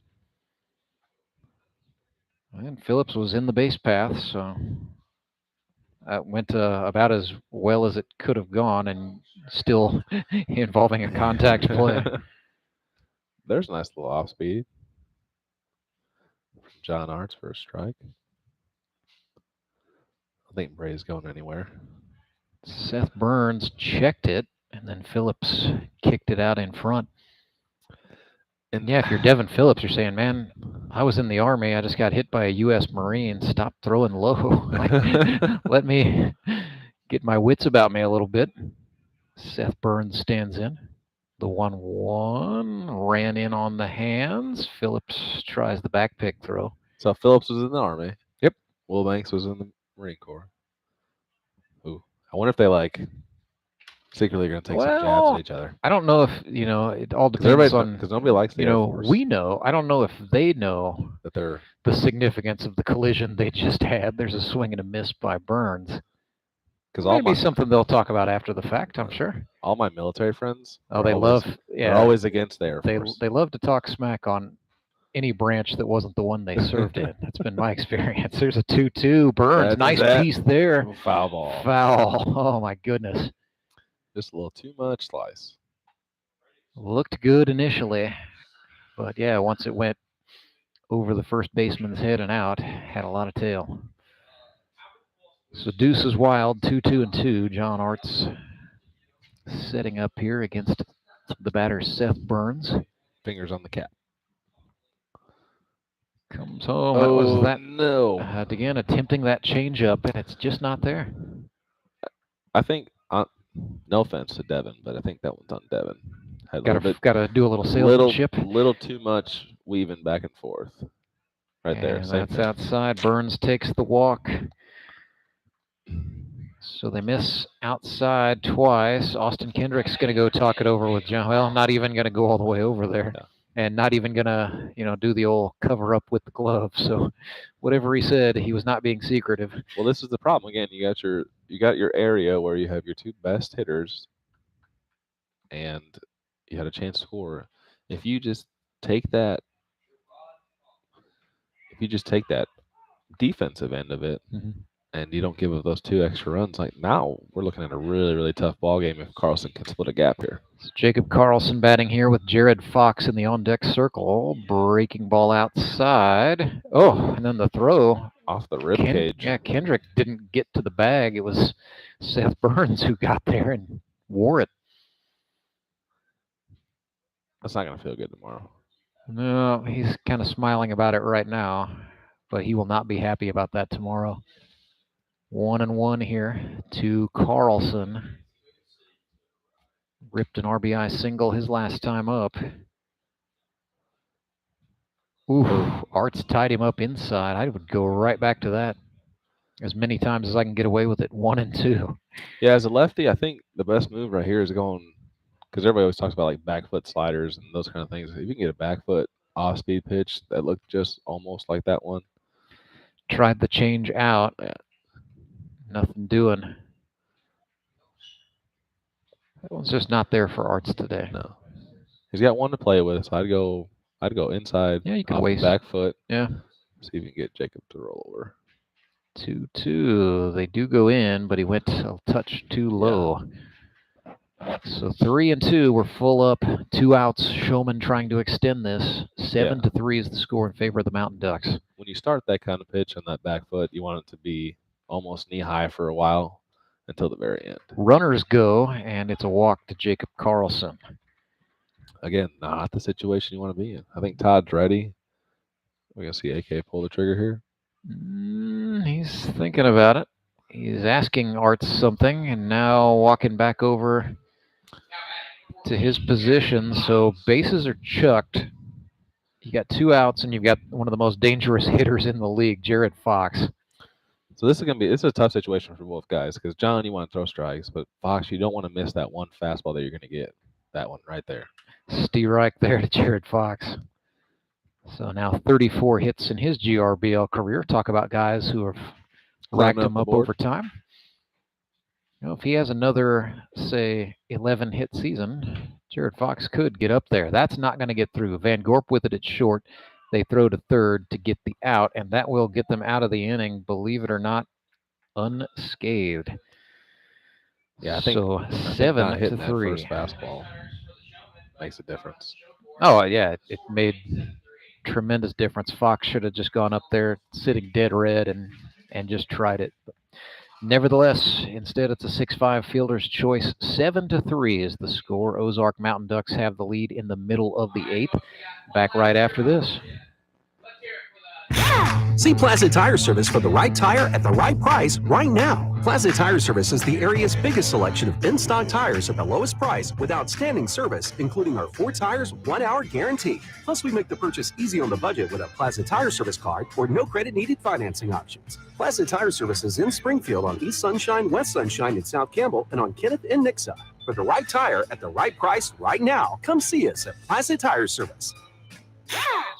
Support local, give local. We hear it all the time, and when it comes to blood donation, there's an easy way to make sure your gift is being used in your community. Donors with Community Blood Center of the Ozarks provide every drop of blood, platelets, and convalescent plasma to patients in over 40 area hospitals. How do I know why that's important? Because my youngest daughter, Joselina, is alive today thanks to local blood donors. Find out how you can help at cbco.org. Local donors, local patients. That's the Community Blood Center of the Ozarks difference.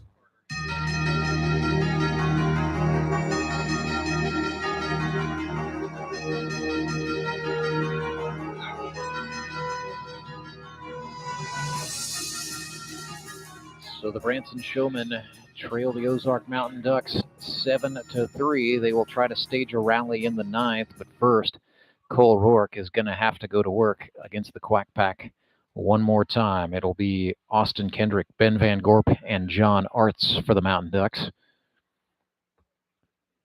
7 to 3 is the score here in the bottom of the 8th. And Branson, believe it or not, has actually out-hit Ozark today 9 to 6. However, a couple of errors and just some good timing, if nothing else, by the Mountain Ducks. Chris Mesa has really made the difference. Yeah, I mean, we just got done talking about it off air. It's like Van Gorp throws 5 innings. That's a lot of zeros. And then the Ducks are still trying to figure out that in between how to get it to Nick.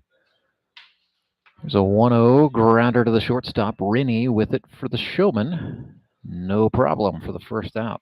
And I think once they can figure out the real true option to go from Ben to Nick, I think this will be more consistent.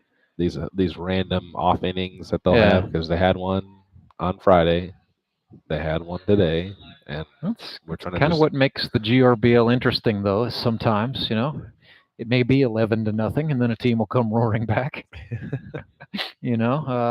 Doesn't take a whole lot, as Cole Rourke's mentor, Harv Tell, used to tell me. Sometimes we just have an inning where the circus will come to town, and then we look up, and it's real ugly. Yeah, well, I mean, just look at the difference in the two from Nix's last week to our game this week. Ooh, did he catch that? Cole Rourke slid and made the grab, and he did it with Troy McPherson in his lap and Drew Acosta closing in. So Van Gorp pops out. Those usually don't feel very good. No, I'd say, by the way, Cole is walking a little gingerly. He's not entirely pleased. But it is a prototypical GRBL thing. Last week the Nixa Suckers, they come out 11. Yeah, 11 zip, had a 6-run inning. And then it comes back, and they come back, they close it, they finish it. And then today we're in a dogfight for 9 innings. And a couple mistakes cost a couple runs, and we couldn't hit with guys in scoring position. Where last week we did really well with guys in scoring position. So it's just the nature of the beast here at the GRBL, and I feel like that's what makes it the best part of us giving us an opportunity, being given an opportunity to relive our glory days in the league. And some days we're going to have some really offensive days, and some days we're going to be locked in pretty well. 2-1 here. Cole Rourke facing John Arts. Woo. Brushed him back feet first there. That's because John won't cut his hair. That's why he brushed him back. Grooming tips from perhaps one of the hardest throwers to ever do it in this league. 3-1 from Rourke. Walked him, and Cole not liking the call. So he's got to be careful. I can't. So from our perspective here up in the press box, I can't see like where Troy's hands are going after he catches it. But I'm wondering if he's just pushing it because it's got a little bit too much run. Because Cole does throw a really nasty two-seam. It's got a lot of run, and he throws that really big Vulcan changeup too. So it's going to have that same type of run on his two-seam. Obviously less miles per hour. So I'm wondering if just Troy's just catching it just a little off. Devin Phillips swung and fouled that one. That was actually off of McPherson's glove.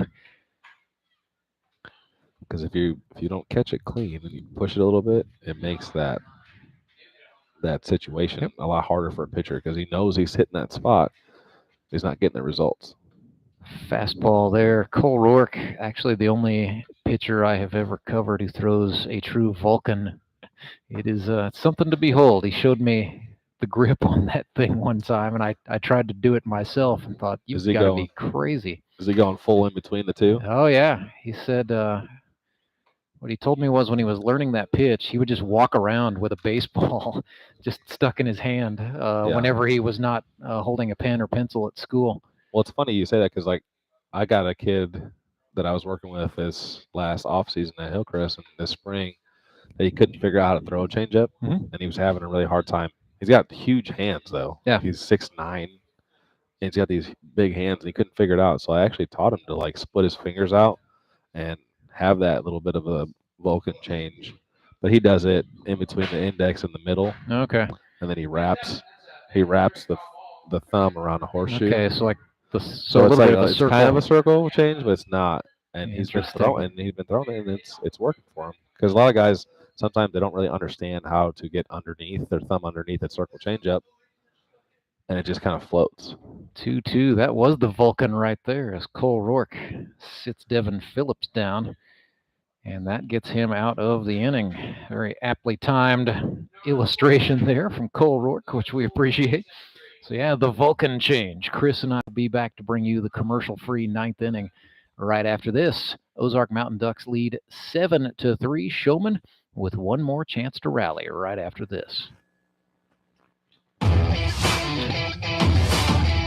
My name is Paul Sunday with Big Whiskey's American Restaurant and Bar, started in Springfield, Missouri. I've always been under the impression you do what you're good at. I got started in the restaurant industry back when I was 18. The original Big Whiskey's was established on Park Central East here, which happens to be Route 66. The concept of Big Whiskey's was very simple. We didn't want to reinvent the wheel. We just wanted to do what others were doing better. We basically are a restaurant that celebrates our bar. We're a restaurant that celebrates sports. But more importantly, we're a restaurant that has a great food product. We've won awards with our pasta dishes, our steaks, our wings, our buffalo chicken dip. People are going to think I'm cliche by saying, well, everything's good. What makes Springfield special to me, whenever I was younger, I used to say that it was big enough to get lost, but not big enough to lose yourself. So I think that it has all the attributes of a big city with, quite frankly, the quaintness of the folks that live inside it.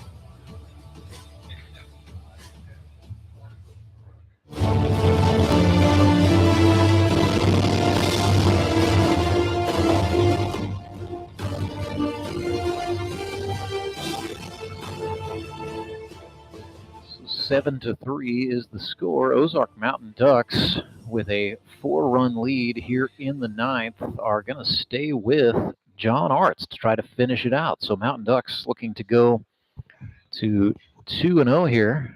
They would join the Nixa Suckers in the 2-0 club, and that would force Yet another tie for first place in the GRBL South. We have a big GRBL North matchup coming up tonight on Baseball Night in the Ozarks. It's the first leg of the Queens Derby in 2022. Springfield Metropolitans against the Moon City Mavericks. One of those teams will get their first win of the season tonight.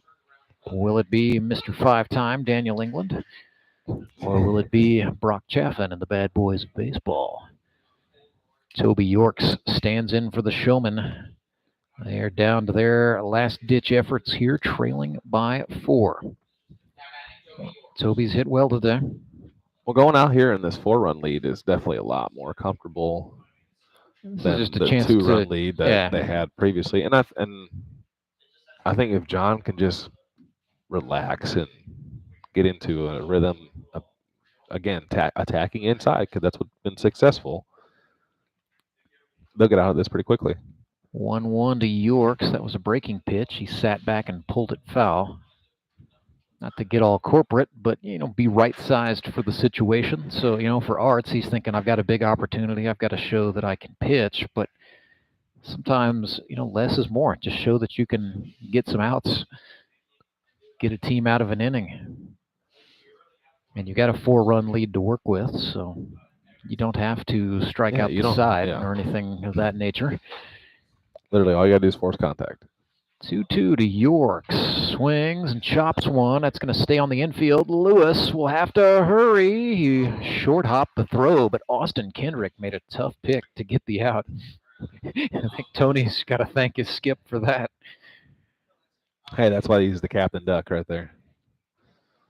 The scooping machine, Austin Kendrick. Well, I will say, though, having spent many years on the other side of the field from him and throwing him balls like that, he has a really high percentage of picking those out of the Oh, dirt. no. Austin Kendrick, in my mind, just incredibly underrated as a first baseman defensively. He's very good. Drew Acosta grounds this one to short. Van Gorp with it for the Ducks, sets up and throws to get the second out. So Ozark now 1 out away. Carter Rennie coming up here. You weren't around, though, for Austin's early years. The left field appearances. I did remember him playing some left field. That would have been my rookie year in 2018, and I saw him play some third base as well. Yeah, he kind of played all over that year. 2 outs. Art's pitch to Rennie is on the inside. And yeah, that's been the ace pitch right there for John Arts. Absolutely. Were you around when we were the Rascals? I was not. Ah. Yeah, the Finley River Rascals. I only heard of their exploits. I read about them, but I did not see the action. It was rough. You should have seen those jerseys, Rance. They were so bad. But hey, we appreciated the opportunity to play and have free jerseys. 1-1 to Rennie on the outer half. All right, we'll say a big thanks to Elite Promotions, official outfitter of the GRBL for the last 5 seasons and counting. Helping make the kits a little sharper. Yeah, if you knew the wool, I heard the tales of wool. the Toledo Rockets hand-me-downs, the Pepsi jerseys, the Price Cutter tops. Elite Promotions has done a great job. They've definitely upped the game. Keeping us a little cooler. 3-1 to Rennie, low and away for a walk. So the Showman not quite done. Troy McPherson is the batter. I feel like Carter's been on all day. Yeah. He had that one strikeout against Bengals. Struck out back in the second, and then it's been single, walk. Yeah. So, and he's taking good approaches, man.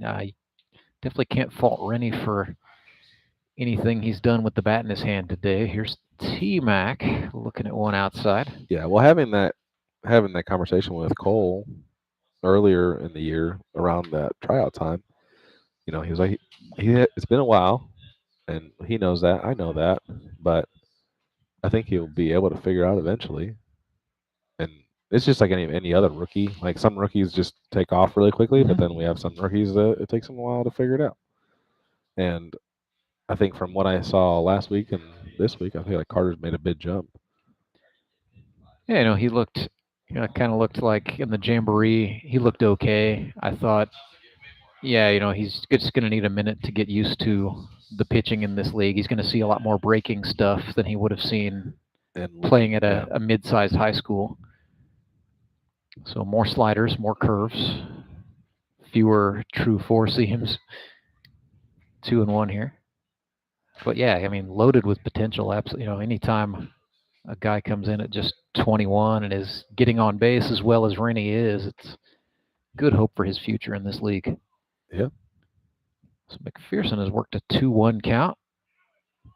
Looked at a strike there. Again, he was a survivor of those hand-me-down uniforms back in the day. He was. Troy McPherson was. I don't think he played year 1, but he started year 2. 2-2 is chopped. Charging in is Tony Lewis throwing look at the cross Godfather. body. Where's he Lewis, going? yeah, he's just So leaving. he doesn't even know where he's said, going to go. I fielded the ball. I am leaving. This one is over. Oh my goodness! So the Tony Ozark Lewis. Mountain Ducks win 7-3 on a lot of good defense by Tony Lewis. That's he's usually not in the field right at this point. That's why he knows not. He doesn't know how to do a defensive victory. So the Ozark Mountain Ducks improve to 2-0. They win 7-3 today. Big hat tip to Tony Lewis. I legitimately think he probably touched the ball more than anybody else on the Ozark infield, save for maybe the first baseman Kendrick. But Skylar Carter today, Chris, 3 for 4, a double, 2 singles, 2 stolen bases. So great day for Skylar Carter. We can do Co. Sure, we'll go Skylar Carter, and then we have to mention as well Ben Van Gorp for the Elite Promotions Elite Performer of the game, and it was for BVG's pitching performance. 5-inning pitch. He scattered just 3 hits, struck out 3, and most importantly of all, 5 shutout innings. BVG at the plate today, a kind of pedestrian 0 for 3 with a walk. Did reach on an error back in the 2nd inning, which, you know, proved to be fruitful for the Mountain Ducks. They scored 2 runs that inning. So, but for the pitching performance, we go BVG for going 3 for 4 at the dish with a couple of stolen bases. We go Skylar Carter, our Elite Promotions Elite Performers of the game. Chris Mesa, thank you so much for coming in and hanging out with me. I'll let you get to work scouting. Thanks, Rance. I appreciate it. Yeah. Hope you had some fun today. I had a lot of fun today, and I learned while you were talking. I tried to keep it interesting. I think you do a fine job. So Chris will be back sometime next week, I'm sure. We will be back in just a few moments. We will talk things over with a couple of the Mountain Ducks, hopefully Mr. Carter and or young Mr. Van Gorp. We will see. So stick around for that. And then coming up at 6 o'clock, it'll be the Moon City Mavericks against the Springfield Metropolitans. But don't go anywhere. More of our post-game coverage brought to you by Central Bank of the Ozarks is next. Let's talk about some of the dynamic athletes who played in the Negro Leagues. Yeah. I always look at it this way. When I see a LeBron James or I see Michael Jordan come back try to play baseball, those were athletes that would have been in the Negro Leagues. Oh, There's no other professional option. No question. The greatest athletes in the world played baseball because that was really the only way that you could make a living in a team sport. And if you wanted to be a prize fighter and get in the ring with Joe Louis, go right ahead. Not too many people were making that business decision. Negro League baseball, all you needed was a bus, a couple of sets of uniforms. You could have 20 of the best athletes that ever lived. They could have played anything. Jackie Robinson's weakest sport was likely baseball. Robbie's coming to the plate. He steals it. He was a much better basketball, football, track athlete. Hell, some say an even better tennis player. Well, I don't know what kind of a man I am, but I think I'm a pretty good ball player. Guys like Nat Sweetwater Clifton, who was the first African-American to sign a contract in the NBA. He's a 6'7", 6'8" first baseman for the Chicago American Giants.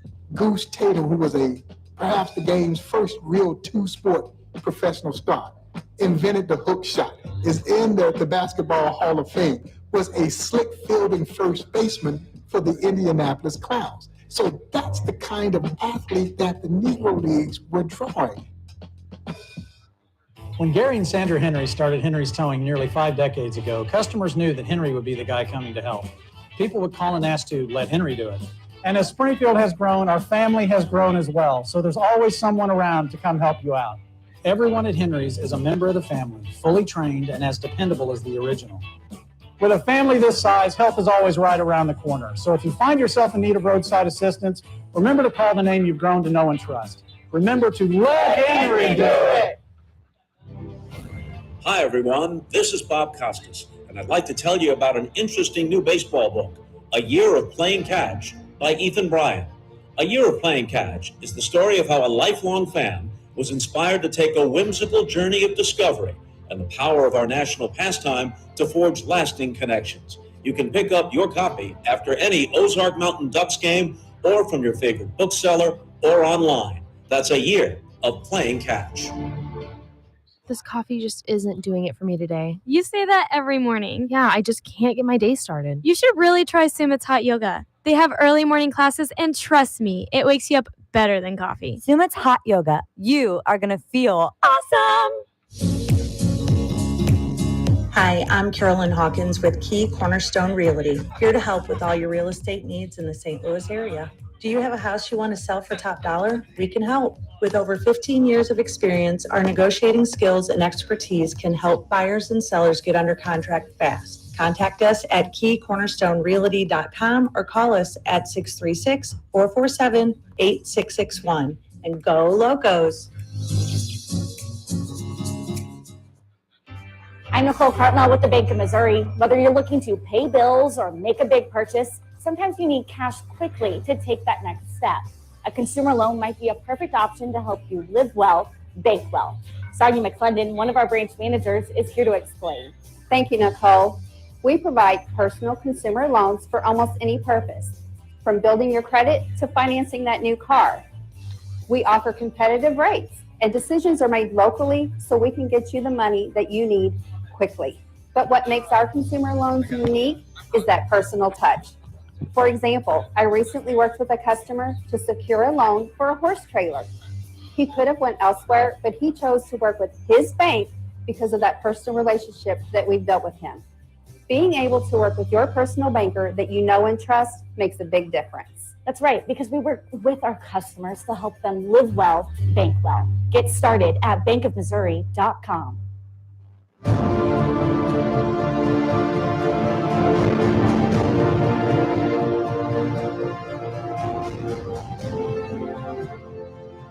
Rance Berger back with you live at U.S. Baseball Park, where the Ozark Mountain Ducks are winners. 7-3, they dispatch of the Branson Showmen today to improve to 2-0 on the season and snag a share of first place in the GRBL South Division, tied with the Nixa Suckers. We welcome in our Elite Promotions Elite Performer of the game, Ben Van Gorp and BVG, right out of the chute. How good does it feel to improve to 2-0 today and get a quality win?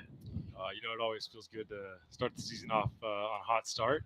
I think the guys are feeling really good about the chemistry that we have and the way that we are in the dugout together, man. So it's just a good time to be out here. And honestly, I think we got a really good squad this year. It's a quality start for you today. Scattered 3 hits across 5 innings, but most importantly, they were 5 shutout innings coming into today. Was that the game plan? You were going to throw 5? Always. Oh, well, we were going to go just see how it goes. I know week 1, AK was like, we're going to go, Nick's going to be our 5-inning guy for this one. And we'll, but he said we're going to play it, see how it goes today. And I was feeling really good. And he, he just, it's like, you want to keep rolling? And I was like, of course, man. Like, I just want to throw as many innings as I can, So I was feeling really good today, though. Yeah, breaking stuff was on point for the most part, and I just they got some good hitters over there and for the Showman, man. Like Carlson and Fox are always tough guys to get out, so it feels good to get those guys out. How big was that for you, especially in the 4th? That's kind of the decision-making inning for your manager, Austin Kendrick, and you go out there and strike out the side. So if ever there was a time to feel good, that was the feel-good time. Yeah, right, of course. Carlson, I kind of pitched him backwards on that.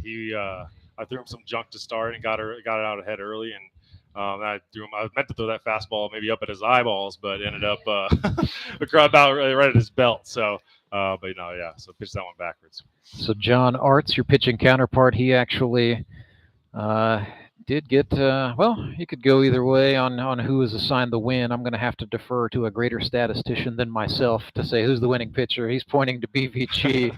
Although, John, it must have been nice. I would say, you kind of came on there in the 7th to stop a bleed. So, what were you thinking just in that situation? And the Showmen were really in danger there with the potential tying run on at that point. Yeah, I mean, my main focus was throw strikes and let the defense work behind me. We got a pretty solid squad behind the mound, and I feel like we were playing clean enough to where if I just put the ball over the plate and let them put the bat on it, we'd make plays and get out of it.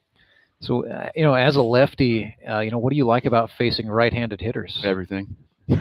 My whole life, man, everything. I love it. The off speed starts away and breaks into the zone, and the two-seam runs away from them. It's everything a lefty can want. I felt like in particular, you were able to work the inner half of the plate against right-handed hitters today. Yeah, and that's not something that I normally live on either. But sometimes, you got to kind of adjust and let whatever's working do the job for you.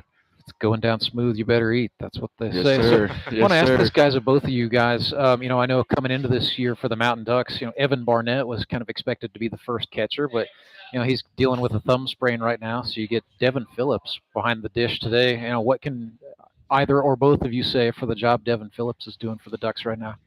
Well, I actually threw to Devin before our first game, and I could tell that just the way that he was receiving the ball, that he was solid. And learned a bit more about the guys around here, and you learn that these guys are actually pretty good ball players, and everybody's got a story. So Devin's a heck of a guy and a hell of a ball player, and we're confident with him or Barnett behind the dish, and we're lucky to have him as a backup catcher because Absolutely. he could start on any of these teams. Yeah. So yeah, Devin's been a solid guy for us behind there. It's tough seeing Evan have to go out, but having a solid number 2 right behind him and filling that gap, and he had a good hit today too. Yeah, and not breaking stride one bit. Yeah. So Big Country, BVG, you guys 2-0 now. Both of you guys have some experience in the past playing for your manager, Austin Kendrick. What do you make of the total package, the roster he's put together, and the chemistry you guys are developing? I think it's a good mix of guys that I've been in this league ever since it was since inaugural season. So it's my 7th year, and I know for the most part everybody on my team. But it's good to have those rookies in there. So I think we got a good mojo of veteran guys, and as well as some younger guys that maybe don't have as much experience in the league. So. Yeah, it's good having a good core of guys that have been playing in the league and know how things run and know how AK likes to manage too. And John, I have to ask, just because hair is your profession, we noticed the beard got a little bit trimmed up in between last week and this week. Was that a tactical move, or did you just have an unfortunate incident with some scissors? No, I just I'm a 2-week guy. I try to stay clean every 2 weeks, and I kind of boofed it and wasn't able to, so I just kind of did myself a little bit in the mirror, cleaned it up a little bit. I gotcha. So, since you've come into the GRBL, we got 90 guys in the league, give or take. How much of your clientele is ball players? I'd say a good portion of it anyway. A lot of guys on the team like to come, and even if they don't come to me, they like to come to the shop. They like the atmosphere, and that's all I can ask for. Just get people in the door. Kind of fun when your hobby comes into the workplace. Absolutely. A little bit. It makes conversation a lot easier behind the chair, that's for sure. All right. So John Arts, Ben Van Gorp, Ozark Mountain Ducks winners today, 7-3. Congrats, guys. Thank you. Thanks, Rance. So we will let those guys step out real quick, and we'll visit real quickly with their skipper, Austin Kendrick. Before we go, we'll let him into the hot seat. Always bringing babies into the party, AK, but if it works, it works. Am I right? Which one is this one? This is Opal. Opal. Okay. So how old is Opal? Opal just turned 1. Oh my goodness. We'll see. We'll see if she can last very long. She doesn't look too happy to be here, so we'll keep this quick. First of all, what can you say for Ben Van Gorp? I know that's a starting pitcher you wanted. Went out there, gave you 5 shutout innings today, and was a tone setter. BBG just. He does what he does, man. He's the alleged semi-pro athlete out there, and he showed it today. He went out there and dealt and did what BBG does.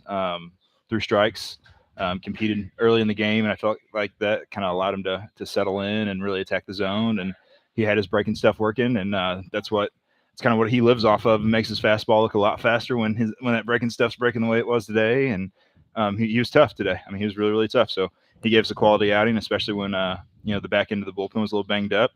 He went out there and did his thing for 5 innings, and that's what we needed from him today.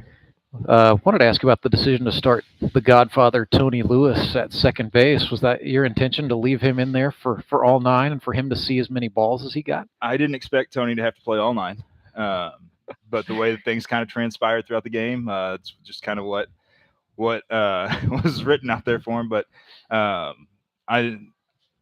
Tony's been trying to avoid the infield for a while, and rightfully so. And that first season that I played with Tony, when it was grip and rip black, he had a pretty bad hamstring injury, and I think that's kind of got in his head a little bit. And I think he re-injured it a couple years later doing the same thing. So I felt like kind of playing him at second, where he didn't have to be necessarily as aggressive going to get some of those things, but get him back on the infield where he belongs. Stop trying to hide him out there in right field and at first base. Like, the man can play, and I knew he could, so I tried to get him.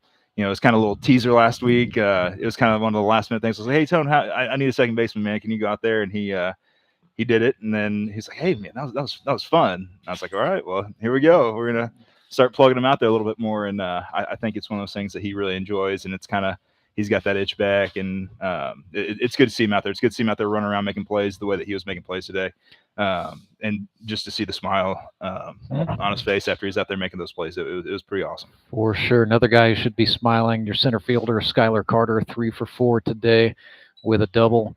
Brought 3 runs across as well. And Skylar Carter, I know you'll appreciate this, being a history of the GRBL guy. He was the first player to get 50 hits. He still is that. He's now the first player to get 60 hits for his GRBL career. So good for Skylar. In terms of hitting, in this league, just total career hits, it really is Skylar Carter versus the field at this point.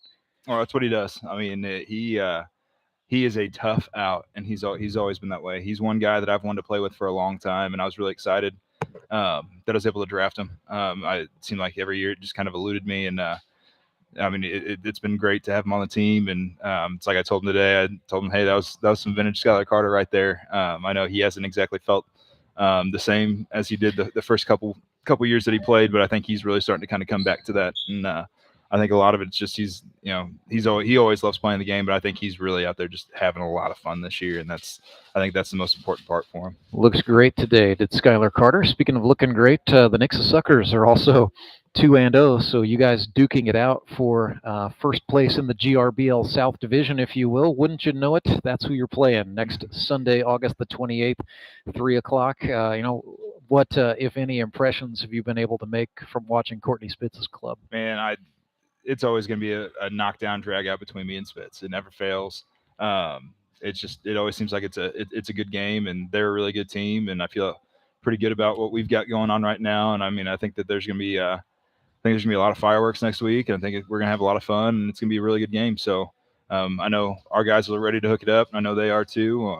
So I mean, I think we're going to have a good one next week.